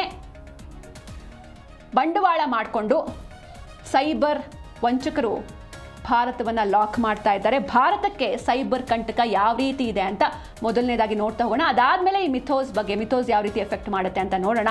2025ರಲ್ಲೇ ಸೈಬರ್ ವಂಚನೆಯಿಂದ, ಅಂದರೆ ಕಳೆದ ವರ್ಷವೇ ಭಾರತದ ಜನರಿಗೆ ಎಷ್ಟು ಲಾಸ್ ಆಗಿದೆ? 22,000 ಕೋಟಿ ನಷ್ಟ ಆಗಿದೆ. ಹಾಗೆ ಡಿಜಿಟಲ್ ಅರೆಸ್ಟ್, ಅಂದರೆ ಕಾಲ್ ಮಾಡಿ OTP ಹೇಳಿ ಅಂತ ಹೇಳಿ ಬ್ಯಾಂಕ್ ಬ್ಯಾಲೆನ್ಸ್ ಝೀರೋ ಮಾಡ್ತಾರೆ. ಹಾಗೆ ನಕಲಿ ಹೂಡಿಕೆ ಯೋಜನೆಗಳ ಹೆಸರಲ್ಲಿ ಜನರಿಗೆ ವಂಚನೆಯನ್ನು ಕೂಡ ಮಾಡ್ತಾರೆ. ಅಂದರೆ ಇಲ್ಲಿ ಹಾಕಿ ದುಡ್ಡನ್ನ ಡಬಲ್ ಆಗುತ್ತೆ, ಅದು ಇದು ಅಂತ ಸುಳ್ಕತೆ ಕಟ್ಕೊಂಡು ವಂಚನೆ ಮಾಡ್ತಾರೆ. ಹಾಗೆ ಈ ಒಂದು AI ದಾಳಿ ಇದೆ, ಮಿಥೋಸ್ AI, ಈ ದಾಳಿಗೆ ತುತ್ತಾಗುವಂಥ ಭೀತಿಯಲ್ಲಿ ಭಾರತ UPI ಹಾಗೂ ಆಧಾರ್ ವ್ಯವಸ್ಥೆ ಇದೆ. ಹೈಲಿ ಕಾನ್ಫಿಡೆನ್ಷಿಯಲ್ ಇವೆರಡು ಕೂಡ. ನನ್ನ UPI ಹಾಗೆ ನನ್ನ ಆಧಾರ್, ಇದು ನನ್ನ ಪರ್ಸ್ನಲ್, ಈ ಡೇಟಾ ಮೇಲೇನೆ ಈ AI ಕಣ್ಣಿಟ್ಟಿದೆ.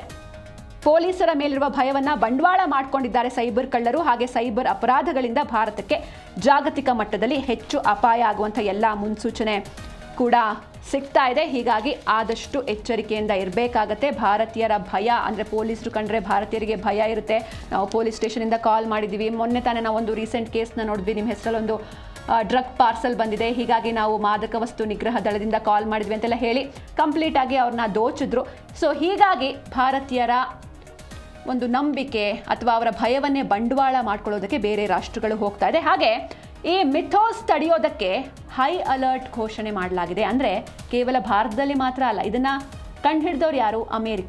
ಅಮೇರಿಕಾದಲ್ಲೂ ಕೂಡ ಹೈ ಅಲರ್ಟ್ ಘೋಷಣೆ ಮಾಡಲಾಗಿದೆ. ಯಾವ ರೀತಿ ಅಂತ ನೋಡ್ತಾ ಹೋಗೋದಾದರೆ, ಅಮೇರಿಕಾದ ಫೆಡರಲ್ ರಿಸರ್ವ್ ಹಾಗೂ ಬ್ಯಾಂಕ್ CEOಗಳು ಒಂದು ತುರ್ತು ರಹಸ್ಯ ಸಭೆಯನ್ನು ನಡೆಸಿದ್ದಾರೆ ಎನ್ನುವಂಥ ಮಾಹಿತಿಗಳು ಸಿಗ್ತಾ ಇದೆ. ಹಾಗೆ ಭಾರತದಲ್ಲೂ ಕೂಡ ನಿರ್ಮಲಾ ಸೀತಾರಾಮನ್ ಮತ್ತು RBI ಅಧಿಕಾರಿಗಳ ಹೈ ಲೆವೆಲ್ ಮೀಟಿಂಗ್ ನಡೆದಿದೆ. SBI ಅಧ್ಯಕ್ಷ CS ಶೆಟ್ಟಿ ನೇತೃತ್ವದಲ್ಲಿ ಸೈಬರ್ ಸುರಕ್ಷತಾ ಸಮಿತಿಯನ್ನು ಕೂಡ ರಚನೆ ಮಾಡಲಾಗಿದೆ. ಯಾವುದೇ ಸೈಬರ್ ದಾಳಿ ನಡೆದರೂ ಕೂಡ ದಾಳಿ ಆಗಿದ ತಕ್ಷಣ ಮೈಕ್ರೋ ಸೆಕೆಂಡ್ನಲ್ಲಿ ನೀವು ವರದಿಯನ್ನು ಮಾಡಬೇಕು. ಅದಕ್ಕೆ ಸೂಚನೆಯನ್ನು ನೀಡಲಾಗಿದೆ. ಯಾಕಂದರೆ ಎಷ್ಟು ಬೇಗ ಎಷ್ಟು ಕ್ವಿಕ್ಕಾಗಿ ನೀವು ರಿಪೋರ್ಟ್ ಮಾಡ್ತಿರೋ ಅಷ್ಟು ಕ್ವಿಕ್ಕಾಗಿ ಸಾಲ್ವ್ ಮಾಡ್ಬೋದು. ಇಲ್ಲಿ ಅಕ್ಕಪಕ್ಕದಲ್ಲಿ ಆಗಿರುವಂಥ ಸೈಬರ್ ಪ್ರಕರಣಗಳನ್ನೇ ಬೇಯಿಸೋದು ಕಷ್ಟ. ಇನ್ನು ಬೇರೆ ಯಾವುದೋ ದೇಶದಲ್ಲಿ ಕುತ್ಕೊಂಡು ನಮ್ಮ ದುಡ್ಡನ್ನ ಎಗರಿಸ್ತಾರೆ ಅಂತ ಅಂದರೆ, ಹೀಗಾಗಿ ನಾವು ಕೂಡ ಸಾಕಷ್ಟು ಅಲರ್ಟ್ ಆಗಿರಬೇಕಾಗತ್ತೆ. ಹಾಗೆ ವಿದೇಶಿ ಸರ್ವರ್ಗಳ ಬದಲಿಗೆ ಭಾರತದ ಒಳಗೆ ಡೇಟಾವನ್ನು ಇರಿಸೋದಕ್ಕೆ ಸರ್ಕಾರ ಒತ್ತಡವನ್ನು ಹೇರ್ತಾ ಇದೆ. ಡಿಜಿಟಲ್ ಭದ್ರತೆಯನ್ನು ಹೆಚ್ಚಿಸುವಂಥ ದೃಷ್ಟಿಯಿಂದ ನಮ್ಮ ರಹಸ್ಯ ಡೇಟಾವನ್ನು ವಿದೇಶಿ ಸರ್ವರ್ಗಳಿಂದ ಭಾರತದ ಒಳಗಿರುವ ಸರ್ವರ್ಗಳಿಗೆ ಕಡ್ಡಾಯವಾಗಿ ಶಿಫ್ಟ್ ಮಾಡಬೇಕು ಅಂತ ಸರ್ಕಾರ ಈ ಕಟ್ಟುನಿಟ್ಟಿನ ಕ್ರಮಗಳನ್ನು ಕೈಗೊಳ್ತಾ ಇದೆ. ಹಾಗೆ ಇದು ಒಂದು ಕಡೆ ನಾನೇನು ಇಷ್ಟುವರೆಗೂ ಹೇಳಿದೆ, ಇದು ಅಮೇರಿಕಾ ಕಡೆಯಿಂದ ಆಗಿರುವಂಥ ಒಂದು AI ಮಾಡೆಲ್.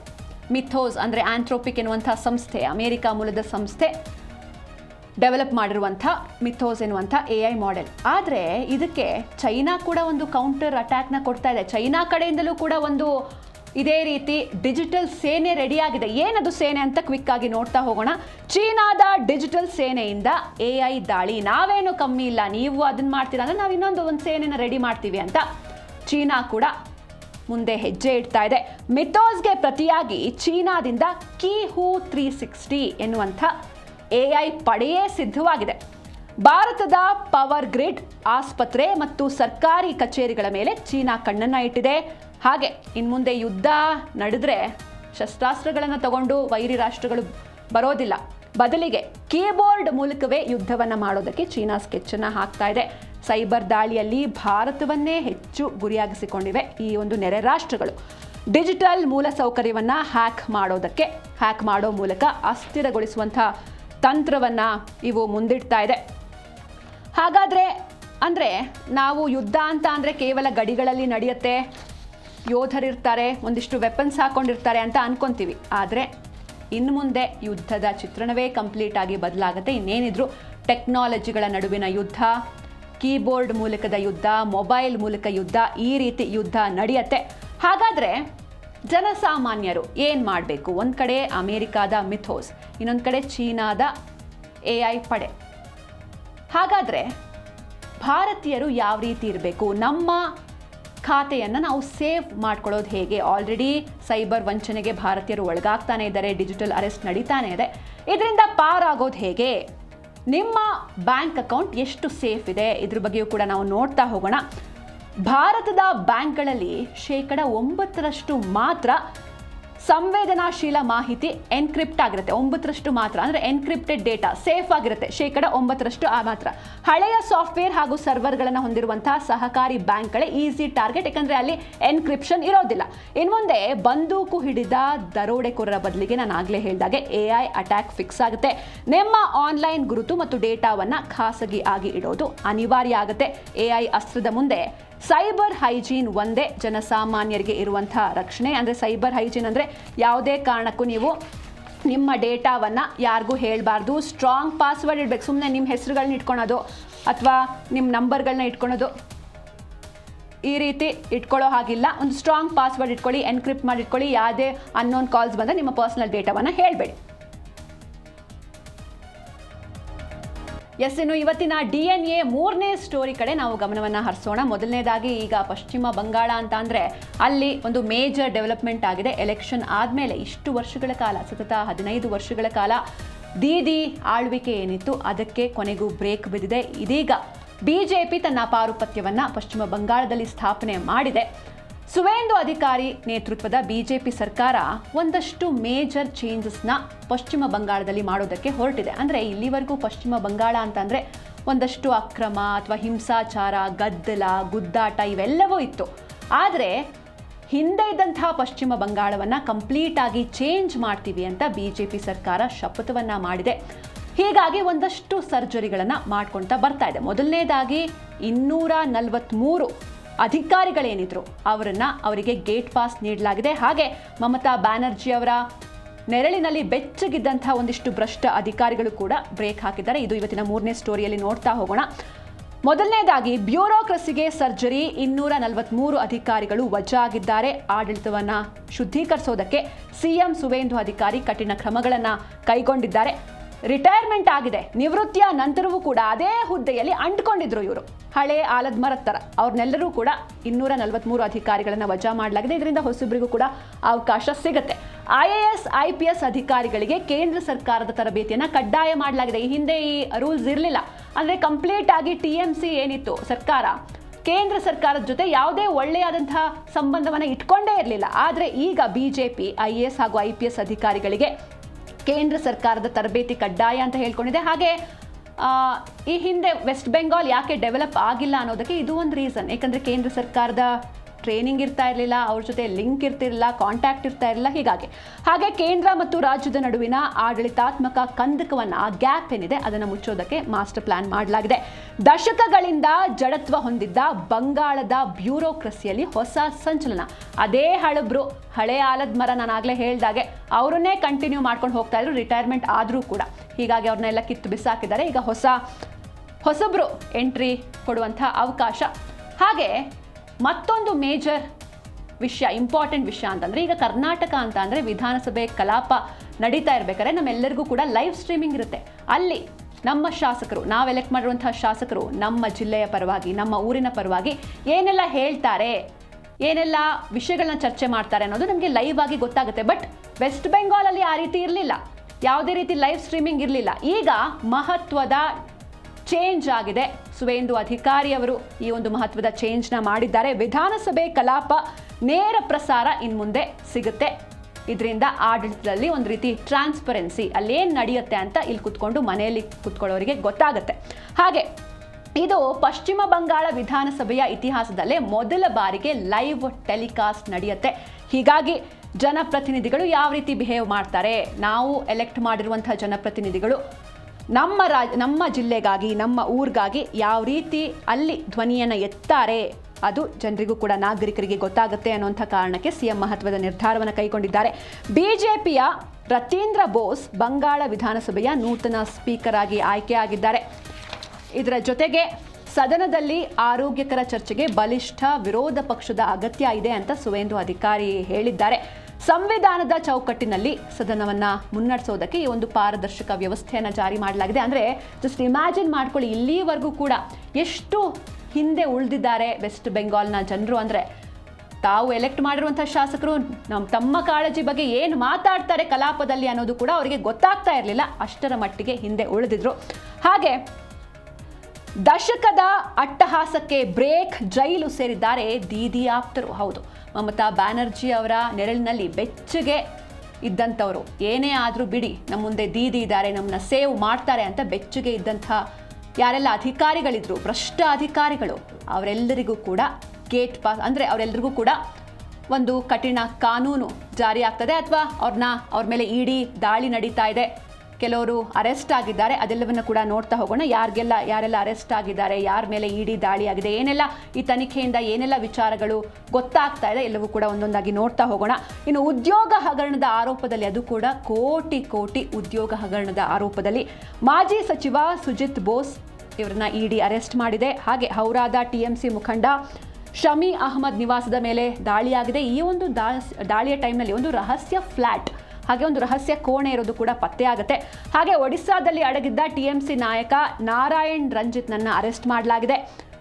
ಹಾಗೆ ಭ್ರಷ್ಟಾಚಾರ ಮತ್ತು ಬಾಂಬ್ ದಾಳಿ ಪ್ರಕರಣದ ಆರೋಪಿಗಳಿಗೆ ಕಾನೂನು ಕುತ್ತಿಗೆಗೆ ಸುತ್ತಕೊಂಡಿದೆ. ರಾಜ್ಯ ಬಿಟ್ಟು ಪರಾರಿಯಾಗ್ತಾ ಇದ್ದಾರೆ ತೃಣಮೂಲ ಕಾಂಗ್ರೆಸ್ನ ಪ್ರಭಾವಿ ನಾಯಕರು. ಯಾಕಂದರೆ ಅವ್ರನ್ನ ಸೇವ್ ಮಾಡೋದಕ್ಕೆ ಅಲ್ಲಿ ದೀದಿ ಇಲ್ಲ. ಹೀಗಾಗಿ ಸಿಕ್ಕಾಕೊಳ್ತೀವಿ, ಇಷ್ಟು ದಿನ ಬೆಚ್ಚಗಿದ್ವಿ ದೀದಿ ನೆರಳಲ್ಲಿ, ಈಗ ಸಿಕ್ಕಾಕೊಳ್ತೀವಿ ಅನ್ನುವಂಥ ಹೆದರಿಕೆಯಿಂದ ರಾಜ್ಯ ಬಿಟ್ಟು ಬೇರೆ ಕಡೆಗೆ ಪರಾರಿಯಾಗ್ತಾ ಇದ್ದಾರೆ. ಹಾಗೆ ಮತ್ತೊಂದು ಮೇಜರ್ ಡೆವಲಪ್ಮೆಂಟ್ ಆಗಿರೋದು, very important, very sensitive case ಅಂತ ಅಂದರೆ ಅದು RG ಕರ್ ಮೆಡಿಕಲ್ ಕಾಲೇಜ್ನಲ್ಲಿ ನಡೆದಂತಹ ಒಂದು ಪ್ರಕರಣ. ಅಂದರೆ ಒಬ್ಬರು ವೈದ್ಯೆ, PG ಟ್ರೇನಿ ಡಾಕ್ಟರ್ ಇವರ ಮೇಲೆ ಅತ್ಯಾಚಾರ ಹಾಗೂ ಕೊಲೆ ನಡೆಸಲಾಗುತ್ತೆ. ಈ ಒಂದು ಪ್ರಕರಣದ ತನಿಖೆಯನ್ನು ಮತ್ತೆ ರೀಓಪನ್ ಮಾಡಲಾಗಿದೆ. ಅಂದರೆ ಇದರಲ್ಲಿ ಯಾರೆಲ್ಲ ಇನ್ವಾಲ್ವ್ ಆಗಿದ್ರು, ಅಥವಾ ನಾವು ಗಮನಿಸಬಹುದು ಅವರ ತಾಯಿಗೆ ಹೋಗಿ ದುಡ್ಡು ಕೊಡುವಂಥ ಆಮಿಷವನ್ನು ಒಡ್ಡಿರ್ತಾರೆ ಒಂದಿಷ್ಟು ಅಧಿಕಾರಿಗಳು. ಸೊ ಇದೆಲ್ಲದಕ್ಕೂ ಕೂಡ ಎಲ್ಲ ಕೇಸ್ನ ತನಿಖೆ ಆಗಬೇಕು. ಹಾಗೆ ಯಾರೆಲ್ಲ ಇದರಲ್ಲಿ ಇನ್ವಾಲ್ವ್ ಆಗಿದ್ರು ಅವರ ತಲೆದಂಡ ಕೂಡ ಆಗಿದೆ.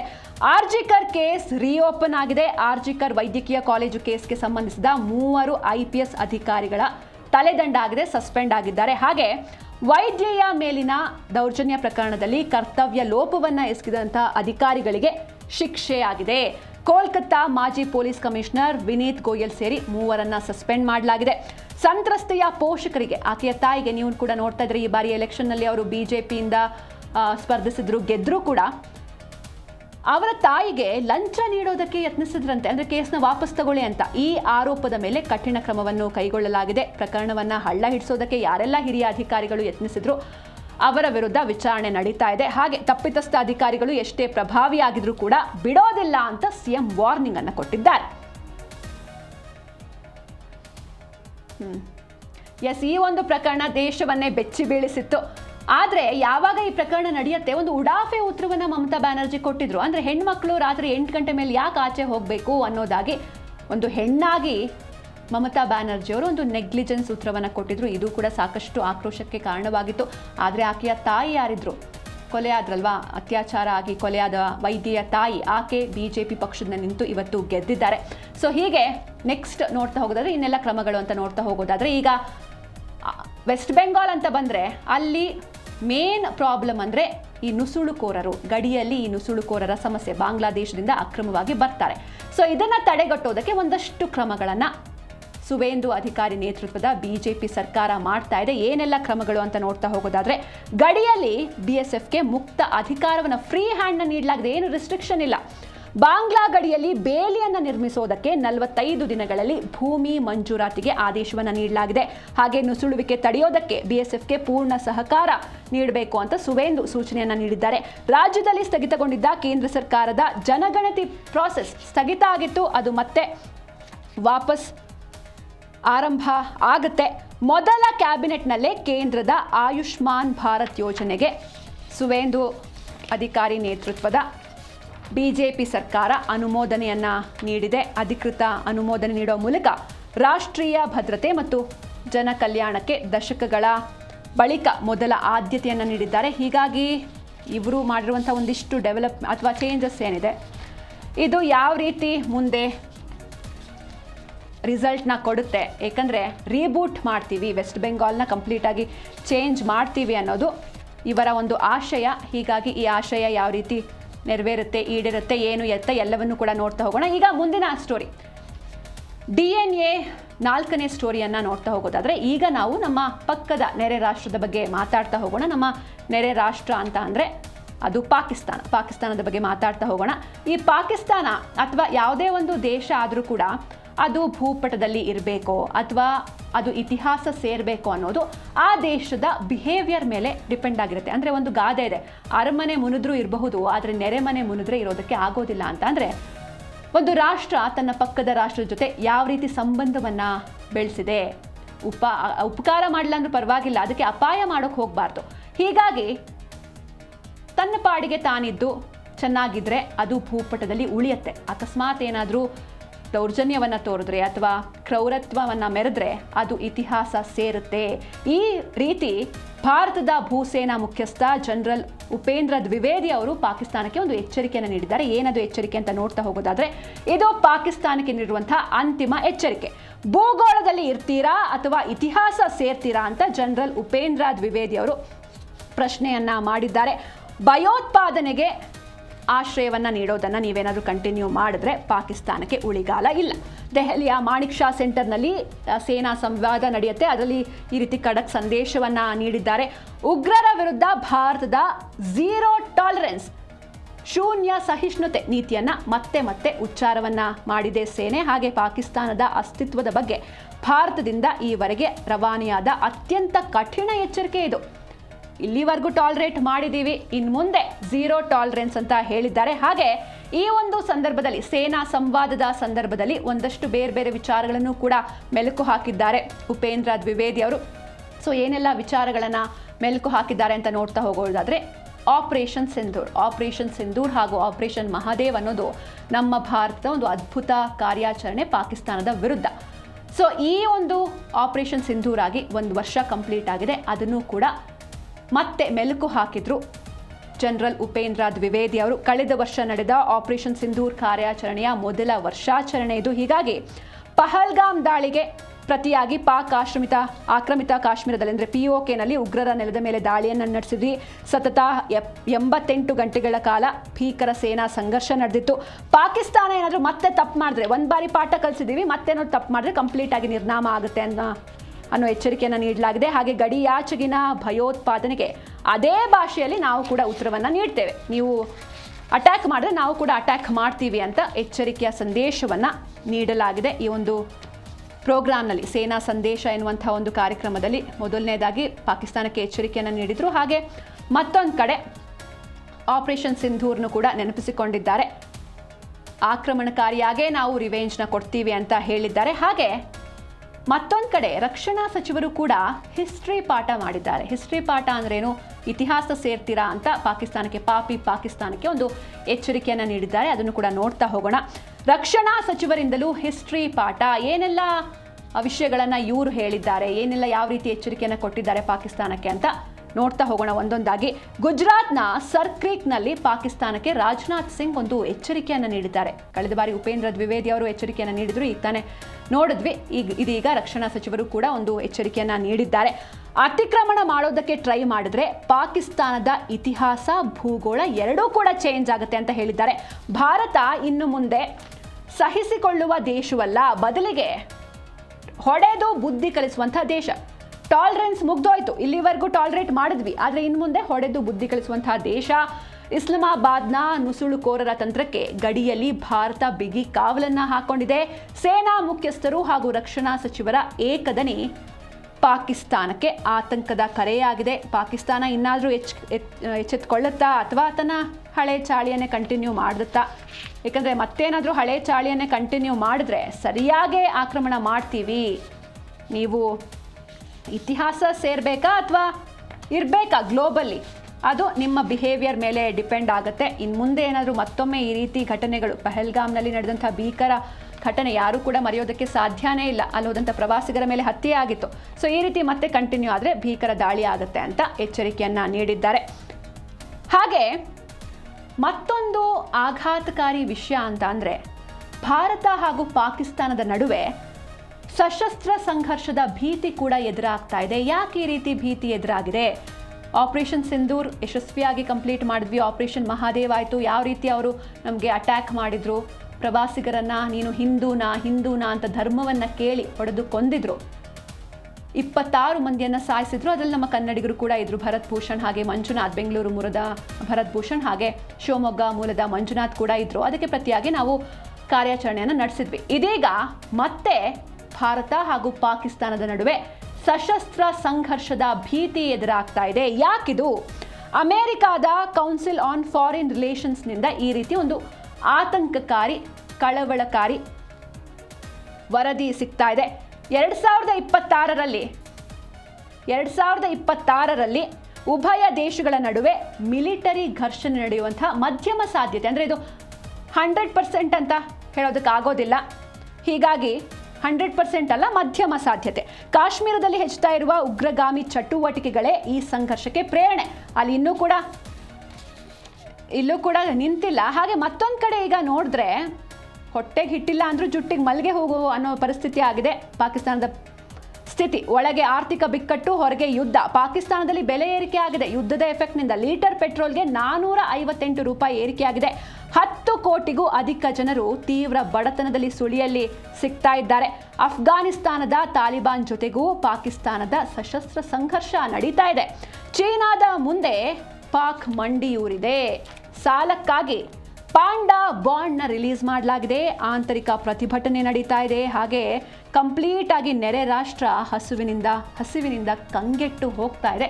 ಈ ಸಂದರ್ಭದಲ್ಲಿ ಮತ್ತೆ ಇವರು ಅದನ್ನು ಫಸ್ಟು ನಿಭಾಯಿಸೋದು ಬಿಟ್ಟು ಟೆರರಿಸಮ್ಗೆ ಪ್ರೋತ್ಸಾಹವನ್ನು ನೀಡ್ತಾ ಇದೆ ಪಾಕಿಸ್ತಾನ. ಅಕಸ್ಮಾತ್ ಏನಾದ್ರು ಮತ್ತೊಮ್ಮೆ ಅಟ್ಯಾಕ್ ಆದರೆ ಕಂಪ್ಲೀಟ್ ಆಗಿ ಇಡೀ ಜಗತ್ತಿನಿಂದ ಪಾಕಿಸ್ತಾನ ನಿರ್ನಾಮ ಆಗಿ ಹೋಗುತ್ತೆ. ಚೀನಾದ ಮುಂದೆ ಪಾಕಿಸ್ತಾನ ಮಂಡಿಯೂರಿದೆ. ಸಾಲಕ್ಕಾಗಿ ಪಾಂಡಾ ಬಾಂಡ್ನ ರಿಲೀಸ್ ಮಾಡಲಾಗಿದೆ. ಒಳಗೊಳಗೆ ಪ್ರತಿಭಟನೆ ಇದೆ. ಅದೇನು ಬೇರೆ ರಾಷ್ಟ್ರಗಳ ಜೊತೆ ಪ್ರೊಟೆಸ್ಟ್ ಮಾಡೋದು ಬೇಡ ಅಥವಾ ಯುದ್ಧ ಮಾಡೋದು ಬೇಡ, ಪಾಕಿಸ್ತಾನದ ಒಳಗೊಳಗೇನೆ ಆಂತರಿಕವಾಗಿ ಪ್ರೊಟೆಸ್ಟ್ ನಡೀತಾ ಇದೆ. ಹಸಿವಿನಿಂದ ನೆರೆ ರಾಷ್ಟ್ರ ಕಂಗೆಟ್ಟು ಹೋಗಿದೆ, ಬೆಲೆ ಏರಿಕೆ ಆಗ್ತಾ ಇದೆ. ಅಲ್ಲಿ ಲೀಟರ್ ಪೆಟ್ರೋಲ್ಗೆ 458 ರೂಪಾಯಿ. ಹಾಗೆ ಮತ್ತೊಂದು ಕಡೆ ನಾನು ಆಗಲೇ ಹೇಳ್ತಾ ಇದ್ದೆ, ಭಾರತ ಹಾಗೂ ಪಾಕಿಸ್ತಾನ ನಡುವೆ ಸಂಘರ್ಷದ ಭೀತಿ ಯಾಕಿದೆ ಅಂದರೆ ಮಧ್ಯಮ ಸಾಧ್ಯತೆ ಒಂದು 50%. ಯಾಕೆ ಅಂತ ಅಂದರೆ ಕಾಶ್ಮೀರದಲ್ಲಿ ನಾವು ಇಷ್ಟೆಲ್ಲ ಎಚ್ಚರಿಕೆಯನ್ನು ಭಾರತ ನೀಡ್ತಾ ಇದ್ರು ಕೂಡ ಕಾಶ್ಮೀರದಲ್ಲಿ ಉಗ್ರಗಾಮಿ ಚಟುವಟಿಕೆಗಳು ಹೆಚ್ಚಾಗ್ತಾ ಇದೆ. ಈ ರೀತಿ ಹೆಚ್ಚಾಗ್ತಾ ಇರೋದ್ರಿಂದ ಇದು ಸಂಘರ್ಷಕ್ಕೆ ಪ್ರೇರಣೆಯನ್ನ ನೀಡ್ತಾ ಇದೆ. ಉಭಯ ದೇಶಗಳಿಂದ ಕ್ಷಿಪಣಿ ಮತ್ತು ವೈಮಾನಿಕ ರಕ್ಷಣಾ ವ್ಯವಸ್ಥೆಯನ್ನ ಬಲಪಡಿಸುವಂತಹ ಕೆಲಸ ಆಗ್ತಾ ಇದೆ. ಆ ಕಡೆ ಪಾಕಿಸ್ತಾನನೂ ಸ್ಟ್ರೆಂಥನ್ ಮಾಡ್ಕೊತಾ ಇದೆ, ಭಾರತನೂ ಸ್ಟ್ರೆಂಥನ್ ಮಾಡ್ಕೊತಾ ಇದೆ. ಕ್ರೀಡಾ ರಂಗದಲ್ಲೂ ಪಾಕಿಸ್ತಾನ ಭಾರತದಿಂದ ದೂರನೇ ಉಳಿದಿದೆ, ಕ್ರಿಕೆಟ್ ಆಡಲ್ಲ ಅಂತ ಹೇಳಿದ್ರು. ಇದೆಲ್ಲ ಸ್ಟೇಟ್ಮೆಂಟ್ಸ್ಗಳನ್ನ ನಾವು ನೋಡಿದ್ವಿ. ಆದರೆ ಮುಂದೆ ಏನಾಗುತ್ತೆ, ಪಾಕಿಸ್ತಾನ ತನ್ನ ಎಂದಿನ ಚಾಳಿಯನ್ನು ಮುಂದುವರಿಸಿ ಯುದ್ಧಕ್ಕೆ ಬಲಿಯಾಗುತ್ತಾ ಅಥವಾ ಓಕೆ ಇಲ್ಲಿವರೆಗೂ ಆಗಿದ್ದಾಯಿತು ಬಿಡಿ, ಮುಂದಾದರೂ ನೆಟ್ಟಿಗೆ ಇರ್ತಾರಾ ಏನು ಎತ್ತ ಎಲ್ಲವನ್ನೂ ಕೂಡ ನಾವು ಕಾದು ನೋಡಬೇಕಿದೆ. ಈಗ ಇವತ್ತಿನ ಕೊನೆಯ 5ನೇ ಸುದ್ದಿಯನ್ನು ನೋಡ್ತಾ ಹೋಗೋದಾದರೆ, ದಳಪತಿ ವಿಜಯ್ ಅವರು ಸಾಕಷ್ಟು ಫ್ಯಾನ್ ಬೇಸ್ನ ಹೊಂದಿದ್ರು. ಹೀಗಾಗಿ ಅವ್ರು ಎಲ್ಲೇ ಹೋದರೂ ಕೂಡ ಅಭಿಮಾನಿಗಳು ಅವ್ರನ್ನ ಮುತ್ಗರಿತಾ ಇದ್ರು.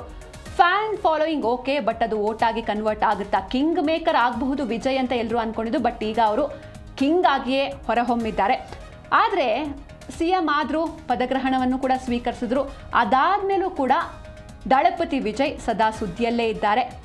ಮನೆಯಿಂದ ಊಟ ತಗೊಂಡು ಬಂದಿರುವಂಥ, ಅಂದರೆ ಆ ಲಂಚ್ ಬಾಕ್ಸ್ ಇಟ್ಕೊಂಡು ಅವ್ರು ಊಟ ಮಾಡ್ತಿರುವಂಥ ಒಂದು ಫೋಟೋ ಸೋಷಿಯಲ್ ಮೀಡಿಯಾದಲ್ಲಿ ಸಾಕಷ್ಟು ವೈರಲ್ ಆಗ್ತಾ ಇದೆ. ಅಂದರೆ ಒಬ್ಬ ಸಾಮಾನ್ಯ ಸರ್ಕಾರಿ ನೌಕರನ ಹಾಗೆ, ಅವರು ದೊಡ್ಡ ಫಿಲ್ಮ್ ಸ್ಟಾರ್, ಸಾಕಷ್ಟು ಕೋಟಿ ಆಸ್ತಿ ಇದೆ, ಹಾಗೆ ಅಷ್ಟೇ ಲಕ್ಸುರಿಯಸ್ ಆಗಿ ಅವರು ಬದುಕಿದ್ರು. ಆದರೂ ಕೂಡ CM ಆದಮೇಲೆ ಎಷ್ಟು ಸರಳವಾಗಿ ಅವರು ಜೀವನವನ್ನು ನಡೆಸ್ತಾ ಇದ್ದಾರೆ ಅನ್ನೋದಕ್ಕೆ ಒಂದಷ್ಟು ಫೋಟೋಗಳು ವೈರಲ್ ಆಯಿತು. ಅಂದರೆ ಲಂಚ್ ಬಾಕ್ಸ್ ಇಟ್ಕೊಂಡು ಅವರು ಊಟ ಮಾಡ್ತಿರೋದು ಅಥವಾ ಕೆಲವೊಂದಿಷ್ಟು ಅವರು ಚೇಂಜಸ್ನ ಮಾಡೋದಕ್ಕೆ ಹೊರಟಿದ್ದಾರೆ ತಮಿಳ್ನಾಡಲ್ಲಿ. ಅದೆಲ್ಲವನ್ನ ಈಗ ನೋಡ್ತಾ ಹೋಗೋಣ.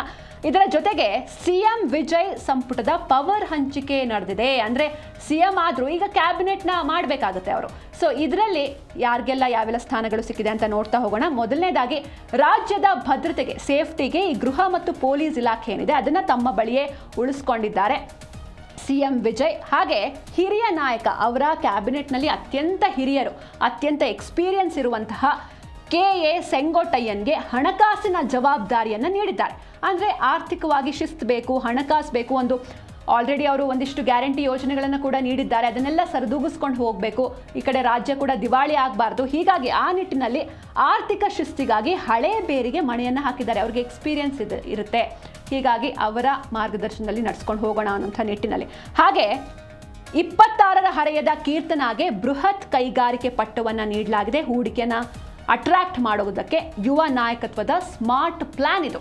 ಒಂದು ಕಡೆ ಅತ್ಯಂತ ಹಿರಿಯರಿಗೆ ಹಣಕಾಸಿನ ಜವಾಬ್ದಾರಿ, ಮತ್ತೊಂದು ಕಡೆ ಅತ್ಯಂತ ಕಿರಿಯ ಕೀರ್ತನಾಗೆ ಬೃಹತ್ ಕೈಗಾರಿಕಾ ಪಟ್ಟ. ಮಹಿಳಾ ಮತ್ತು ಮಕ್ಕಳ ಕಲ್ಯಾಣ ಇಲಾಖೆಯನ್ನು CM ಅವರೇ ಇಟ್ಕೊಂಡಿದ್ದಾರೆ. ಹಳೆಯ ಬೇರು ಹೊಸ ಚಿಗುರು, ಈ ರೀತಿ ಇವರ ಕ್ಯಾಬಿನೆಟ್ ಸದ್ಯಕ್ಕೆ ಫಾರ್ಮ್ ಆಗಿದೆ. ಯಾವ ರೀತಿ ನಡ್ಸ್ಕೊಂಡು ಹೋಗ್ತಾರೆ ಏನು ಎತ್ತ ಎಲ್ಲವನ್ನು ಕೂಡ ನಾವು ಕಾದು ನೋಡಬೇಕಾಗತ್ತೆ. ಹಾಗೆ ಮೊನ್ನೆ ನಡೆದಂತಹ ಪದಗ್ರಹಣ ಕಾರ್ಯಕ್ರಮದಲ್ಲಿ ದಳಪತಿ ವಿಜಯ್ ಅವರು CM ಆಗಿ ಪ್ರಮಾಣ ವಚನವನ್ನು ಸ್ವೀಕಾರ ಮಾಡಿದರು. ಅದರ ಜೊತೆಗೆ 9 ಜನ ಸಚಿವರಾಗಿ ಪ್ರಮಾಣ ವಚನವನ್ನು ಸ್ವೀಕಾರ ಮಾಡಿದರು.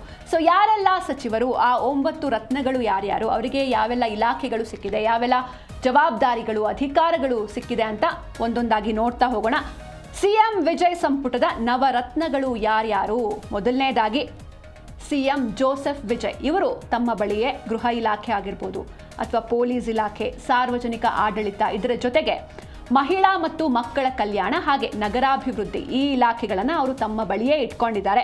ಹಾಗೆ ನಾನು ಆಗಲೇ ಹೇಳಿದ ಹಾಗೆ ಅತ್ಯಂತ ಹಿರಿಯರಾದಂಥ KA ಸೆಂಗೋಟಯ್ಯನ್ಗೆ ಹಣಕಾಸು, ಪಿಂಚಣಿ ಮತ್ತು ಪಿಂಚಣಿ ಭತ್ಯೆಗಳು ಇದನ್ನು ನೋಡ್ಕೊಳ್ಳೋದಕ್ಕೆ ನೀಡಿದ್ದಾರೆ. ಹಾಗೆ ಸೆಲ್ವಿ ಎಸ್ ಕೀರ್ತನ ಅತ್ಯಂತ ಕಿರಿಯ ಸಚಿವೆ, ಇವರಿಗೆ ಬೃಹತ್ ಕೈಗಾರಿಕೆಗಳು ಮತ್ತು ಹೂಡಿಕೆ ಉತ್ತೇಜನ ಇಲಾಖೆಯನ್ನು ನೀಡಲಾಗಿದೆ. ಹಾಗೆ ಎನ್ ಆನಂದ್ ಅವರಿಗೆ ಯಾವ ಇಲಾಖೆಗಳನ್ನ ನೀಡಿದ್ದಾರೆ ಅಂತ ನೋಡೋದಾದ್ರೆ, ಯಾವ ಜವಾಬ್ದಾರಿಯನ್ನು ನೀಡಿದ್ದಾರೆ ಅಂತ, ಗ್ರಾಮೀಣಾಭಿವೃದ್ಧಿ, ಪಂಚಾಯತ್ ರಾಜ್ ಮತ್ತು ಬಡತನ ನಿರ್ಮೂಲನೆ ಕಾರ್ಯಕ್ರಮಗಳು, ಈ ಒಂದು ಯೋಜನೆಗಳು ಅಥವಾ ಇಲಾಖೆಯನ್ನು ಅವರಿಗೆ ನೀಡಲಾಗಿದೆ. ಆದವ್ ಅರ್ಜುನ್ ಇವರಿಗೆ ಲೋಕೋಪಯೋಗಿ ಇಲಾಖೆ, ಹೆದ್ದಾರಿಗಳು ಮತ್ತು ಕ್ರೀಡಾ ಅಭಿವೃದ್ಧಿ ಇಲಾಖೆಯನ್ನು ನೀಡಲಾಗಿದೆ. ಜೊತೆಗೆ ಡಾಕ್ಟರ್ KG ಅರುಣ್ ರಾಜ್ ಆರೋಗ್ಯ, ವೈದ್ಯಕೀಯ ಶಿಕ್ಷಣ ಮತ್ತು ಕುಟುಂಬ ಕಲ್ಯಾಣ ಇಲಾಖೆ, ಟಿ ವೆಂಕಟರಮಣನ್ ಆಹಾರ ಮತ್ತು ನಾಗರಿಕ ಸರಬರಾಜು, ಗ್ರಾಹಕ ರಕ್ಷಣೆ ಹಾಗೂ ಬೆಲೆ ನಿಯಂತ್ರಣ, ಇದರ ಜೊತೆಗೆ ಆರ್ ನಿರ್ಮಲ್ ಕುಮಾರ್ ಇಂಧನ, ಕಾನೂನು, ಕಾರಾಗೃಹಗಳು ಮತ್ತು ಭ್ರಷ್ಟಾಚಾರ ತಡೆ ಇಲಾಖೆ, ಹಾಗೆ ರಾಜಮೋಹನ್ ಅವರಿಗೆ ಶಾಲಾ ಶಿಕ್ಷಣ, ತಮಿಳು ಅಭಿವೃದ್ಧಿ, ಮಾಹಿತಿ ಮತ್ತು ಸಾರ್ವಜನಿಕ ಸಂಪರ್ಕ, ಡಾಕ್ಟರ್ ಟಿ.ಕೆ. ಪ್ರಭು ಅವರಿಗೆ ನೈಸರ್ಗಿಕ ಸಂಪನ್ಮೂಲಗಳು, ಖನಿಜಗಳು ಮತ್ತು ಗಣಿ ಇಲಾಖೆಯನ್ನು ನೀಡಲಾಗಿದೆ.